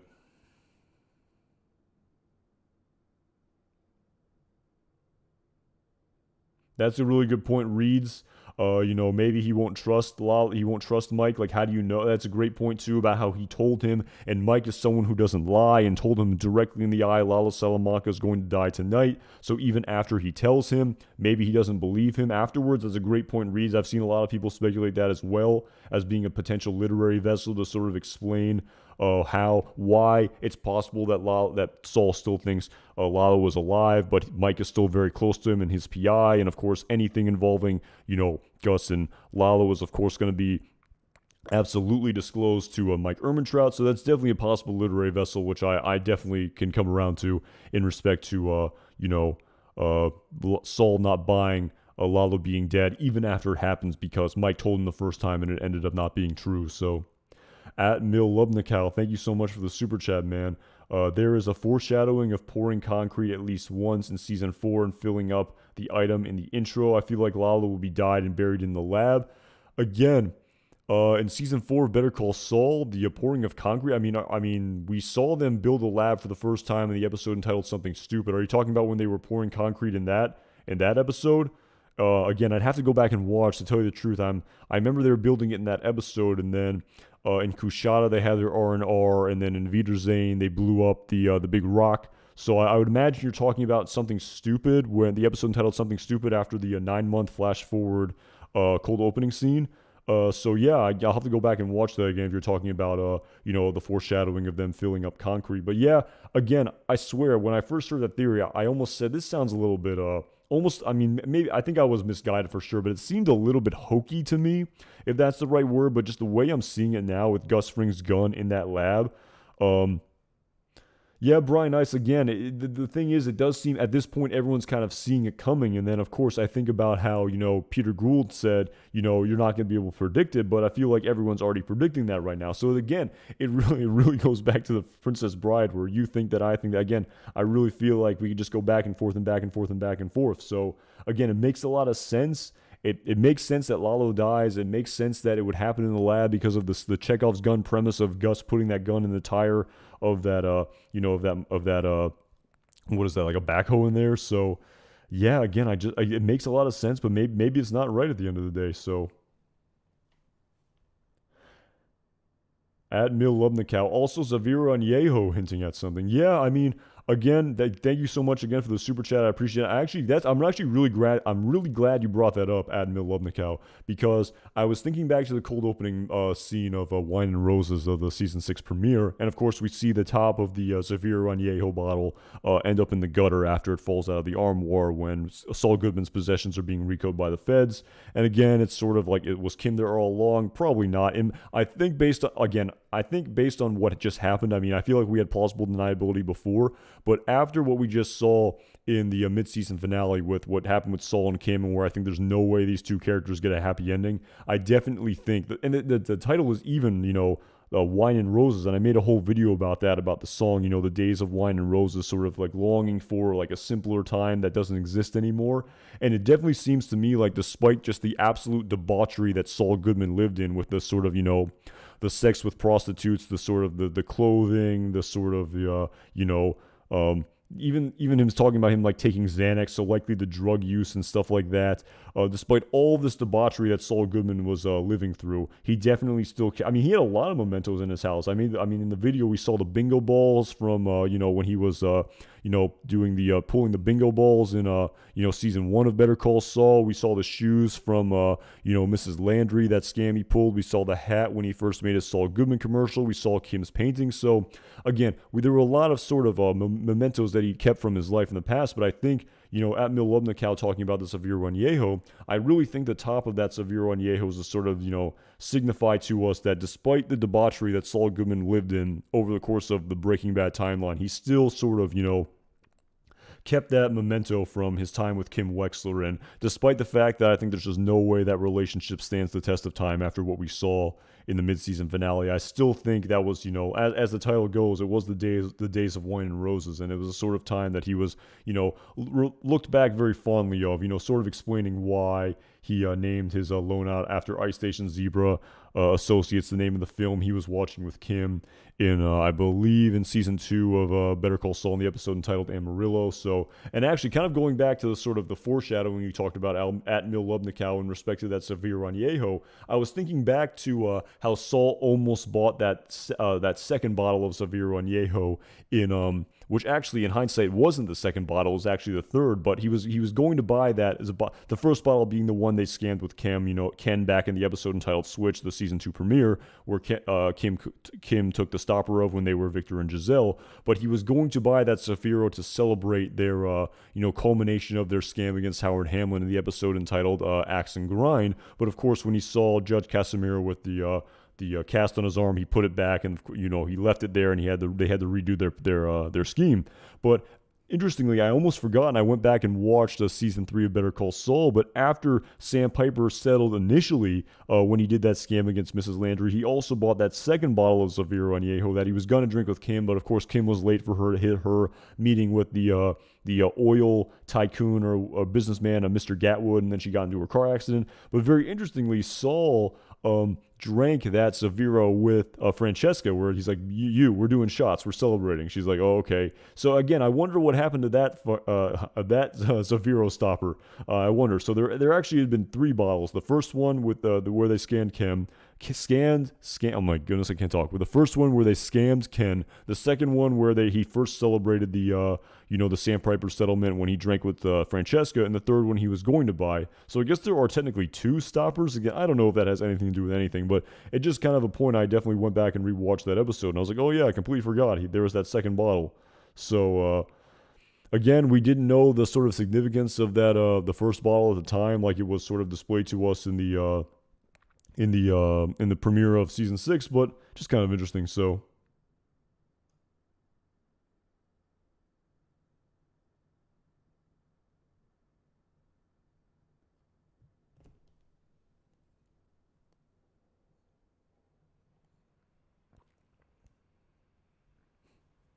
at Chef Big Cat. That's actually kind of funny you bring that up. Again, Peter Gould actually, the interviewer actually sort of alluded to what you were talking about there, about where you say, imagine taking down Lalo just to be killed by a high school chemistry teacher. And that's actually an interesting point, because I believe the interviewer said that in a Breaking Bad, Walter White, Gus Fring was always 10 steps ahead of Walter White and really wasn't afraid of him in the same way he was afraid of Lalo Salamanca. So sort of alluding to the fact was Lalo more of an adversary than Walter White. And what is kind of ironic about that is, despite that Gus Fring is very afraid of Lalo, it's likely he's going to kill him. But Gus wasn't afraid of Walter White in the same way at all, but he ends up getting killed by Walter White. So again, you do wonder, it is kind of a sort of interesting perspective there. Again, a lot of nuance in respect to the storyline. And you do wonder sort of, maybe he should have kept that fear like he had with Lalo Salamanca. And again, another thing that also just makes it seem as though Lalo has to die is that you just see this sort of unbelievable what was I going to say? Just the unbelievable sort of precautions that Gus Fring is currently taking right now in respect to his protection. But in Breaking Bad, it's sort of implied that he didn't have that same level of protection, sort of seemingly meaning that Lalo had been sort of taken care of.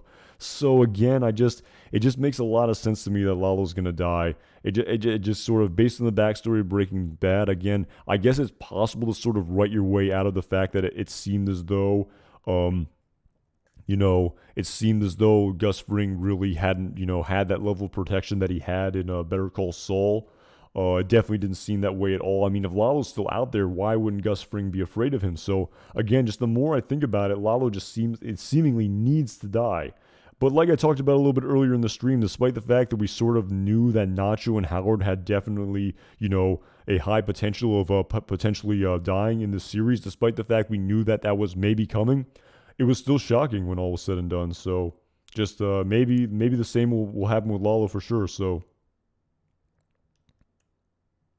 Again, at Sam Fisher. Again, I don't know what the exact fate is going to be for Kim Wexler, but I'm pretty damn convinced now it's not gonna end with her being a silent partner. That's what I'm pretty damn sure is going to be the case. Maybe she will die. Who knows? Maybe she does. Maybe it's possible. Again, Peter Gould did say, I talked about it a little bit earlier, how if you're worried about Kim, you should be. So again, I don't know if she dies. Again, I feel like there's been a lot of foreshadowing. Even Saul Goodman says, in that teaser, after all of that, a happy ending, sort of alluding to the fact that, maybe, with all the foreshadowing of Kim being from Nebraska and with her license plate being in black and white, maybe there's sort of a Jimmy and Kim reunion somehow, maybe. But, yeah, I'm not really sure. So I don't think she's going to be a behind the scenes partner with Saul Goodman. That's for damn sure. So. Yeah, at Victor, Kim dying is impossible. Yeah, I don't know if I see that. I don't know if she dies. I don't know what happens to her. Maybe again, you wonder what's gonna happen. Is she gonna? People say maybe her fate has to be it has to be of her disappearing or going to jail or dying. But who knows? Maybe she just lives a normal life away from Saul Goodman. I don't know. I don't know. Maybe she again. The disappearing makes a lot of sense because if she doesn't die, then either I guess normal life, disappear, go to jail. I mean, something like that. Again, it's hard to see.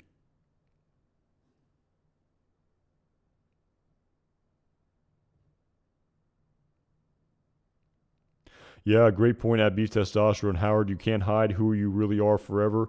Kind of foreshadowing the fate of Gene Takovic. Yep. I definitely see the parallels there for sure. So yeah, at Doozy uh, Magwaza. Again, I apologize for that name. Whether Kim lives or dies, it won't end well for her. I definitely think you're spot on there. I would agree completely. So, at Milubnikal, yeah, I talked about that a little bit earlier in my stream. I have absolutely, I mean, it's weird, but how do they dispose of Howard Hamlin's body?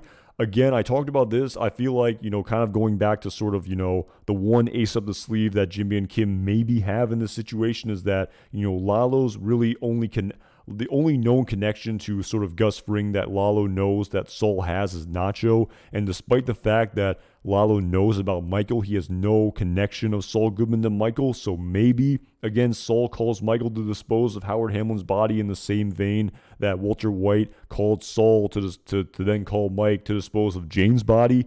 I mean, that sort of makes a lot of sense to me for sure. So I mean, again, I don't know. I don't know how they get out of that. And it's kind of, it's tough. I mean, it kind of goes back to that sort of thing where if Howard Hamlin just disappears without a trace, I mean, it kind of goes back to oh my goodness, I'm forgetting her name. The Mike's friend who he met, I believe, in season 2 of Better Call Saul, in respect to the sort of Good Samaritan who helped Jimenez, who then was just buried out in the desert. And she kind of told that story about the sort of not knowing, and you'd rather have the closure of knowing what happened to someone as opposed to them just disappearing forever. So again, that's kind of, it's kind of sad about, Howard's body. So, and again, I mean, if you wonder if he's really just going to disappear without a trace and no one knows what's going to happen to him, because at least with Jane, you could at least sort of make it seem as though it was an overdose because, that she asphyxiated on her vomit. But with a gunshot wound to the head, again, I don't think there's any way to call the police there. You'd have to, the only way for Jimmy and Kim to get out of it would be for Mike to clean it up because I'm pretty sure, Anita, that's right. I was, if I, there's an expression there about putting a certain object to your head at John Ula Jr., but if someone did that, I would have said Anita. I was pretty damn sure it was that, but I wasn't 100% sure. But yeah, like I said, I'm pretty sure, unlike asphyxiation, like Mike even said, police may come, they may not, depending on how slow of a day they're having. But I'm pretty sure all gunshot wounds have to be referred to the police of any coroner or any, like if you go to a hospital with a gunshot wound, I'm pretty sure they always contacted the police. I'm pretty sure. So yeah, I mean, I just don't know how this sort of, ends with a sort of happy ending for Howard. I mean, you would hate to see him just sort of disappear without a trace. I mean, it would be quite the strange ending for him in respect to all of his colleagues who, saw him acting irrationally in the HHM conference room, and then, next thing you know, he disappears. So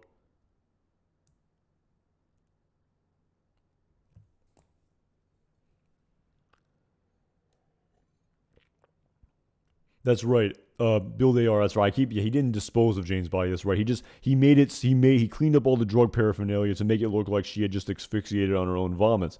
And again, like we did hear though, when they disposed of Victor, in the premiere of season 4 of Breaking Bad, in the episode entitled Box Cutter, Mike did say, "I've never used this method before," referring to the hydrofluoric acid. He's like, "Are you sure it will do the job?" And Jesse says, "Trust us," sort of alluding to us that Mike has disposed of bodies before.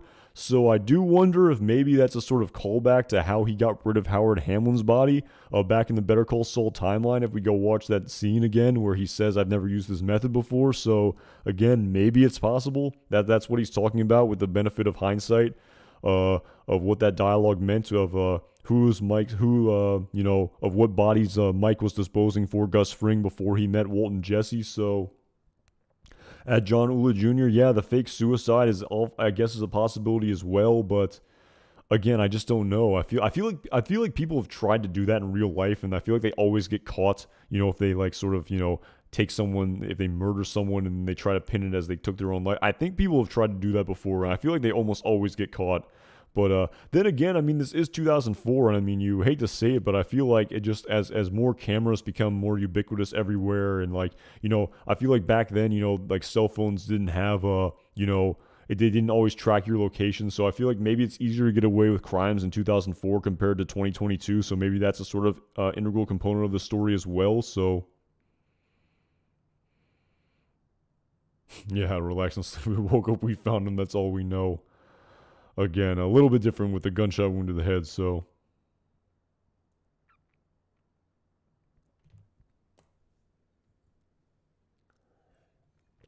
Yeah, at Lewis A9, I think it's a coping mechanism with how does he keep a positive attitude. I think it's a coping mechanism. I really think he's sort of just, it's kind of akin to how, Jesse sort of just buried his life in all of that debauchery when he was sort of feeling guilty about him having to take Gail's life with the Skid Row that he essentially had in his house with him constantly doing drugs and just sort of always being stimulated. You do wonder if Saul is just always going to have to be like stimulated and doing all these things to just distract himself of all the guilt that he has. Maybe.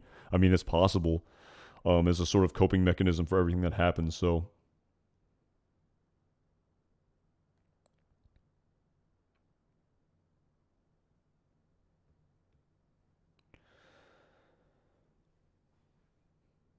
at Laura Former, Jimmy and Kim can call the cops and say that they have a dead man in their apartment, but they cannot talk about it because of attorney-client privilege. Again, I don't know. Again, I don't know about that. I don't know if, I mean, does that go for murder? I'm not so sure about that. But I mean, who knows? I mean, I don't know. I don't know the laws. I mean, I don't know. I don't know if that's going to happen. But I would imagine that Mike has to come into the storyline somehow. I just would imagine. I don't know. I just feel like it'd be too hard. I feel like people have tried that before where they've killed someone and they've, called the police and said that the person took their own life or said it was, self-defense or something like that. So, yeah, I feel like Mike sort of cleaning it up sort of makes a lot of sense to me. So,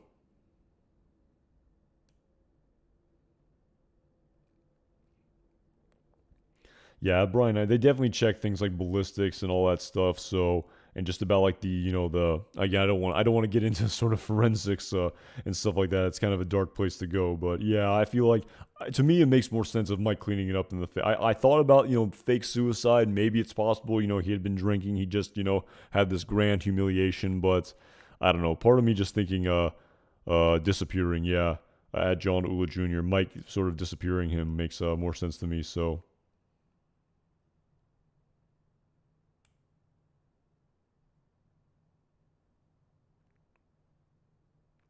Add build AR. I don't think they were the same. I don't think they were blue.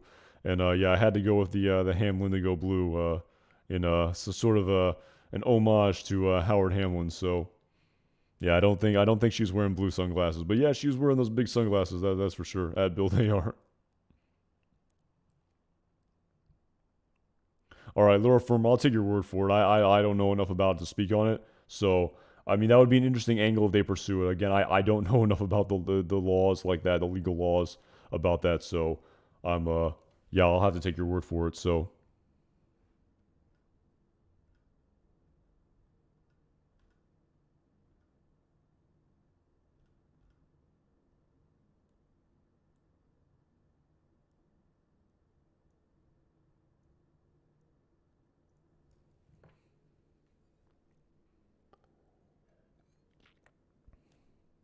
yeah, at the pattern slice 9900, yeah. I feel like yeah, you need a weapon and everything, and I don't imagine Lalo's gonna leave his gun there. So again, I just right, I could be completely wrong, but part of me thinks that the ace up the sleeve of Lalo not knowing that Saul knows Mike, and Mike and Saul calling Mike and telling him what happened. I feel like that sort of gives him the sort of edge. So yeah, it just makes sense to me. I just feel like this meeting of a Michael and Lalo just has to happen. He went after Werner. He went after Margarete Ziegler. He went after Casper. Didn't go after Kai. I thought he would go after Kai, but the last name he heard was Michael. So, and again, I mean, there are some images floating out there of a certain actor with Lalo Salamanca who may or may not have portrayed Kai. So I thought, I guess maybe it was a red herring in respect to him appearing in season 6. I thought it would happen. So, who knows at the end of the day. So, but yeah, I think it just Mike and Lalo. I think this meeting just has to happen. Will Kai appear? I don't know if I see that anymore. So maybe though. I mean that there's quite an interesting photo floating around online. So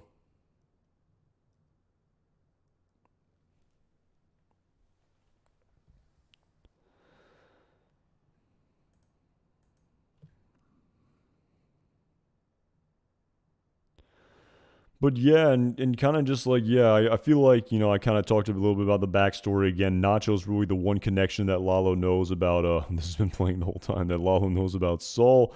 And, you know, I just think that, it's kind of interesting. I remember going back to that, if I can find it and where it was ever, in that episode Bagman where Kim met with Lalo. I remember, Vince Gilligan saying that, you never see Kim Wexler make a really bad decision. And her going to meet Lalo was a really bad decision. He kind of said like he like that's not a good decision that Kim made. But over the course of season 4, of season 5, excuse me, I mean, it really didn't pan out too bad for her. I mean, she kind of told Lalo off here. She sort of came across as like a badass. Things weren't too bad for her in respect to her meeting with Lalo. But the chickens definitely came home to roost here in respect to Kim Wexler, a meeting with Lalo. And, I did wonder, if she never met him with him in the first place, maybe, Jimmy could have sort of passed her off as just being like, a colleague or, just, someone not very consequential. But when she, displayed herself as his wife, that would became some real collateral there. And it kind of made me think back to the episode Grilled where Tuco's going through Walter White's wallet and he said, I love doing business with a family man. There's a lot of collateral. And Kim Wexler here may be collateral for Lalo Salamanca. Maybe again. I've been thinking about it for days, and I still don't know how I don't know how all those people leave that apartment. I just don't know how it's happened, but how it happens. But it's going to happen. And yeah, again, I'm still thinking about it, and we have over 6 weeks to think about it some more. So.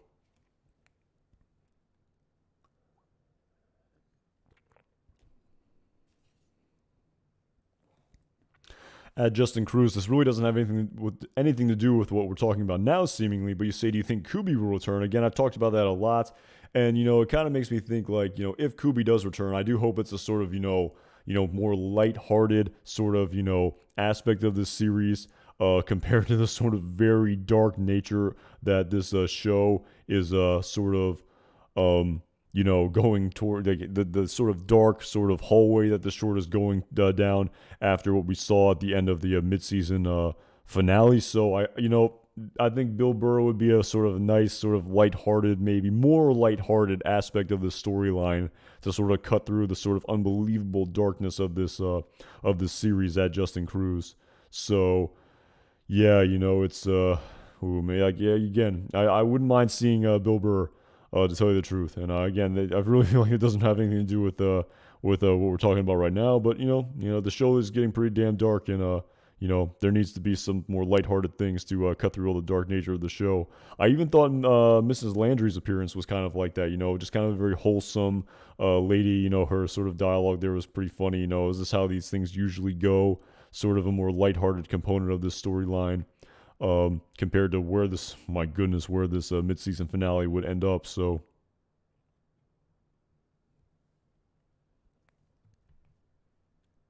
yeah, Ken O'Keefe, I've heard some people speculate that Kim somehow gets into that lab. And again, when I first heard that theory, I thought to myself, there's no way that this is going to happen. Like, again, way too hokey. But, who knows? Maybe it is possible. I mean, Peter Gould did say that characters end up in places that you don't expect whatsoever.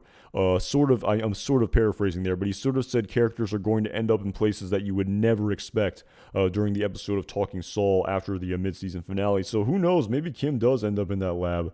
Maybe it is possible that she ends up in that lab. So,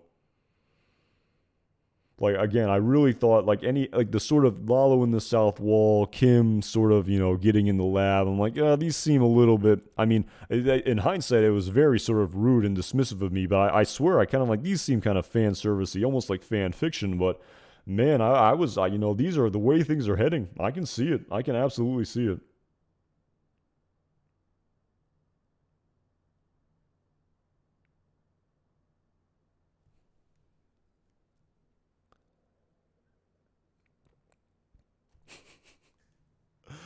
At the glowing unknown, do you think Irene will avenge Howard? He was such a nice man. That is, that is funny right there, man. I'd love to see it. It's never gonna happen, but never say never in this universe. But that's funny, man. That's a funny comment right there.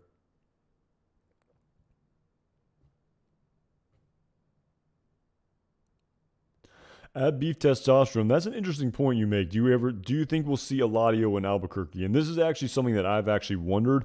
And again, I'm not well versed in this, but maybe someone can, maybe someone who's more well versed in this than I am can sort of explain it. But I've definitely sort of noticed and wondered. I mean, I think there are a lot of people in this country who sort of like speak Spanish and English both very well. And I definitely did notice that, a lot of conversation with the cartel, sometimes they happen in Spanish, sometimes they happen in English. Both very important conversations happen in. Oh, kind of pulled out there, pulled out the other. But yeah, they happen in both languages, and we've only seen Eladio ever speak Spanish. But I've always wondered that. I don't know if he's going to be in Albuquerque, but I always wondered why sometimes they speak in Spanish, sometimes they speak in English. Again, I would imagine that there are some people, in this country who speak both languages interchangeably like that. Again, I think it is possible. Maybe this cartel does. Again, I'm not that well versed in it to tell you the truth, but it is something I've thought about for sure. How when Juan Bosa calls Don Hector on the phone in season 3 of Better Call Saul to sort of say everything happens through the Chilean. Oh my goodness, the episode's slipping my mind. That sort of happened in Spanish, but of course not Don Eladio, I think I was supposed to say when Juan Bolsa sort of calls, they speak in Spanish. But then when he comes to meet with Howard, and meet with Howard, someone's typing Howard. When he comes to meet with Hector in Albuquerque, they then speak in English with Gus Fring. So I always wondered why sometimes they speak in Spanish, sometimes they speak in English. So. And even if we go back to the episode, if I can find it, the episode entitled Magic Man, um, when they meet with Gus Fring in the distribution center, they're having their initial conversation in English, but afterwards, when it's just Don Eladio and Lalo, they're speaking in Spanish. So again, I don't know why they use some language, like they use the Spanish sometimes and English other times. Again, it's just something I've thought about. It doesn't really have anything to do too much with the storyline, but I've definitely thought about it. And I also, in one video I made actually, way back, kind of talking about when Hector had his stroke, I really feel like they wanted to have that scene in English as opposed to Spanish because they didn't want, the mostly English speaking audience to sort of be distracted by the subtitles, and they'd rather just sort of see all of Hector's emotions as opposed to having that speech in Spanish where everyone's reading the subtitles, as opposed to just focusing on sort of Hector's, physical and emotional reaction to, him being told that, all of the product will now go through Gus Fring's Los Pollos Hermanos distribution when before it was split between the Heladeria, his ice cream shop, and Los Pollos Hermanos. So, I don't know, just something I've thought about. Yeah, at Mill Lubnikow, I've definitely kind of thought about that. I haven't thought. I thought more about the car wash scene again. Again, it seems very like sort of hokey too. I've always thought about maybe we'll see Lalo getting his car washed at the car wash that Walter White works at, and he sort of talks with Walter White when he's still Walter White and not Heisenberg. Again, maybe a little bit too fan fictiony, but who knows? I mean, maybe it's possible. I mean,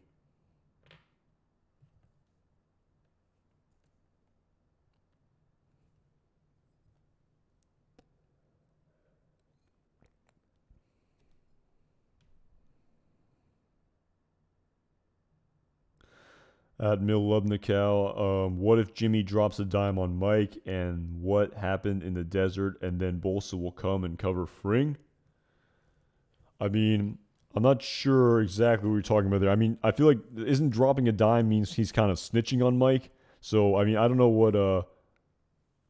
Oh, I see what you're saying. So Mike will. Jimmy will snitch to Lalo about Mike in the desert. Yeah, I mean that's definitely something I've thought about for sure. I have thought. I see what you're saying now. Yeah, it took me a minute, but yeah, I've thought about if sort of Jimmy is just sort of overcome with fear enough, if he's gonna sort of yeah, yeah.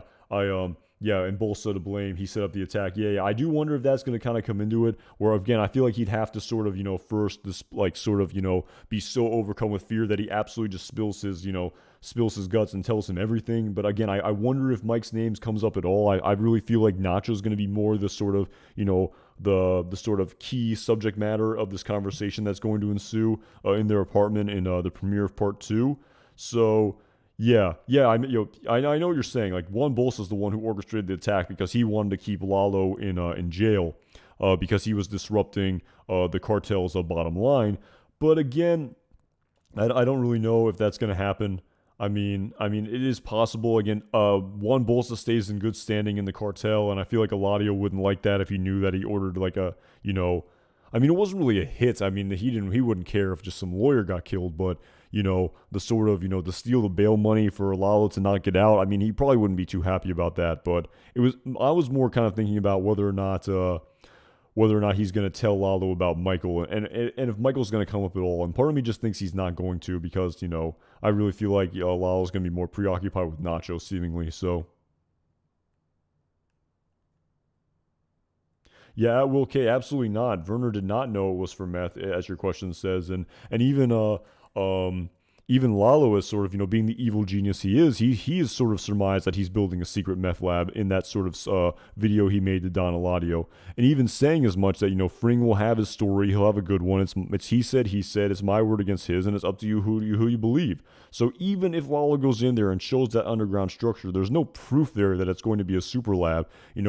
Gus could maybe explain it away as I'm building this or I'm building that.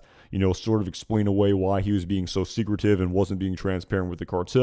He could talk his way out of it, and we have to remember that Gus Fring is in good standing with the cartel in Breaking Bad. He's in charge of the Northern Territory, and if he really did something that put him out of the good graces of the cartel, in this scene right here, he was in charge of the North Territory, and if they found out that he tried to kill and orchestrate that hit on the Salamanca, I feel like there'd be no way that he would be in that good standing with the cartel. So Gus is going to get out of this unscathed based on the backstory of Breaking Bad, seemingly, but just an interesting component of this. So, and actually, kind of like going into Hector Salamanca a little bit. Yeah, again, I do wonder, the very first time we see him, he's in this house in the country. Again, you wonder if it's a sort of, safe house where he's living before Hector gets smuggled down to Mexico, or whether or not, Tuco felt so bad for him that they pulled him out of Casa Tranquila. That last look that Lalo gave to him, when he saw him in Casa Tranquila, I think they even had the shot here. Him like having to do this like birthday party where, he absolutely hates being there. He's a very sort of, he's the antithesis of this. He hates this. And, so he would of course rather live out in this house in the country here where we see him for the first time. So I've always wondered whether or not he would end up in this home as his sort of his final sort of conclusion to the storyline of Better Call Saul. So, I've always just wondered. So, and if I'm not mistaken, if I can sort of go back to the sort of backstory here, it's actually kind of interesting. It was a complete piece of throwaway dialogue at the time where his backstory wasn't set up at all. But Steve Gomez definitely says to Hank Schrader that old school gangbang Mexicans don't help the feds, and he kept his mouth shut for 17 years in I think San Quentin. So he was in jail or prison, not jail, prison for 17 years. So you'd imagine, again, we don't know how old he was, I guess, when we first saw him in Breaking in Better Call Saul, but I could see that, him when he was a younger man, him maybe being in prison, sort of taking a stint there and not ratting on anyone and sort of doing his time and sort of maybe doing this, prison sentence, sort of put him in higher, put him in a higher rank in the cartel. Again, just my sort of interpretation of all this. So yeah, I mean, I totally forget that Hector wasn't, according to, I mean, there's no way that Steve Gomez would lie to Hank Schrader in that circumstance. It was absolutely throwaway dialogue at the time. I mean, it was season 2 of Breaking Bad, for goodness sakes. But yeah, he was in prison for 17 years in San Quentin. So just kind of an interesting component of Hector's backstory that we, I guess, sometimes forget about. So.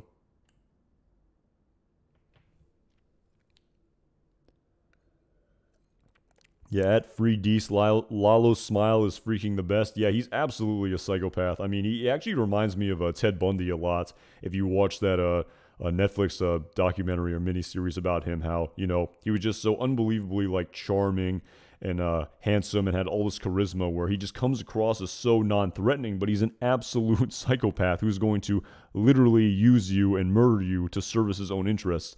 And the sort of just ability where he can just come across as so non-threatening, despite how unbelievably threatening he is just, is what makes him so unbelievably, like, makes him just an absolute sociopath where he can manipulate you. So, I mean, Tuco Salamanca, he just comes across as this sort of, unbelievably scary sort of individual where you're sort of taken aback and, he just comes across as so threatening. But, the huge difference with Lalo was just that, just how unthreatening he comes across despite how unbelievably scary he is. So, and yeah, I talked about this a little bit in my previous stream, but when we first met Lalo in season 4 of Breaking Bad, in the episode entitled Kushada, he just seemed like such a cool dude, I know he was in the cartel, but it's like, man, what a cool guy, but it's like, my goodness gracious, this guy is an absolute, terrifying, psychopath, really sort of similar to Hans Landa, I think. I think there's a lot of parallels to that. It's sort of a cross between like Anton Chigurh and Hans Landa. More Hans Landa than Anton Chigurh, but yeah, just an unbelievable. I really think the way they're just displaying him here on screen is they're really turning him into this sort of next level evil genius, and I think he's going to be kind of one of the all-time villains of all sort of genres when this show finally ends. So.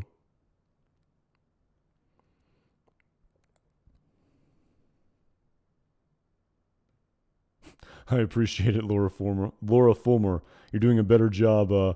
You're doing a better job marketing my channel than I am. I appreciate it.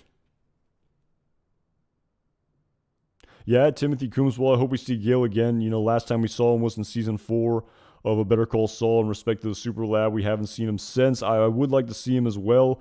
Again, you wonder if he's going to come back into the storyline because you really feel like he's not, like, as Gus Fring said, not until it's finished. So maybe there's really no purpose for Gale until the Super Lab is finished. So maybe his story is kind of already told. Maybe we don't see him in that regard. But again, we'll see what we see. So thank you so much, Fredis. I appreciate it. Very kind words. I appreciate it, man.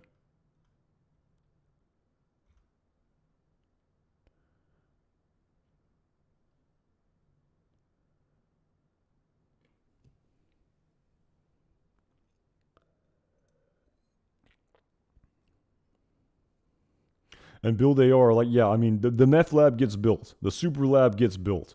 So, again, just with everything that is out there, you imagine that Lalo's going to meet his demise and that, the super lab's going to get built. So, again, long story long, I think, whatever. I don't know how Jimmy and Kim and Lalo get out of that situation, or I don't know how Jimmy and Kim get out of that situation.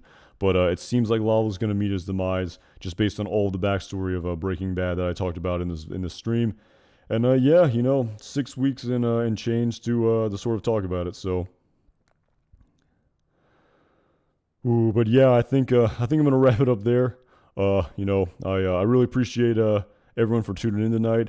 Again, there are a lot of videos I want to make, but unfortunately, my time is just as Saul Goodman said to Lalo Salamanca in the episode entitled "The Guy for This." My schedule is just very tight. And of course, Lalo Salamanca said, you'll make time. And I really do hope I can make time to make more videos. There are definitely videos I want to make. But again, the time just hasn't been, there's a lot going on for me this summer, as I sort of alluded to. So again, the streaming is sort of what I've been able to do right now. again, I hope to put out some videos in the future, in the weeks to come. We'll see what happens. Again, I don't know if I don't know when the next stream is going to be in respect to Better Call Saul, because I really feel like I've kind of summed up what I wanted to say in respect to the sort of open-ended aspects of the mid-season finale. But there are other aspects of this universe that I do want to talk about. In respect to El Camino, I haven't talked about El Camino. I have a lot of thoughts to say about Jesse Pinkman in El Camino for sure, and maybe I'll sort of put out content in respect to that in some capacity. And there's other sort of things I've been thinking about talking about as well. But yeah, I mean, again, my summer is really busy, and very coincidentally, this mid-season break kind of very coincidentally kind of coincided with my schedule getting crazy. But yeah, I mean, we'll see what happens in the future. And again, I really enjoy doing these streams. To tell you the truth, sometimes I mean, when you make a video, you're sort of just by yourself, just sort of grinding in front of a computer for hours and hours. But that's why I like doing streaming, because I get to interact with the chat and I get to learn a lot. And I really enjoy them. So again, I really appreciate everyone for tuning in tonight. Again, I don't know when the next stream will be. I'll definitely be putting out content for sure. In the weeks to come, hopefully, and the 6 weeks and change to go until the premiere of part 2, and hopefully we'll get some teasers and trailers and maybe some scenes prior to that we can discuss and stuff like that. But yeah, I again kind of repeating myself here. Really appreciate all the support. Really appreciate everyone for tuning in tonight. It's pretty cool that people like watching these. I like doing them, and yeah, I'll like I said. Kind of lost my train of thought here, but yeah, like I said, I hope everyone else has a great rest of your evening. If you're in the United States, I hope you have a great holiday tomorrow. And I appreciate everyone for tuning in from all over the world. That was kind of cool. And yeah, I'll see you guys around. Have a great rest of your night.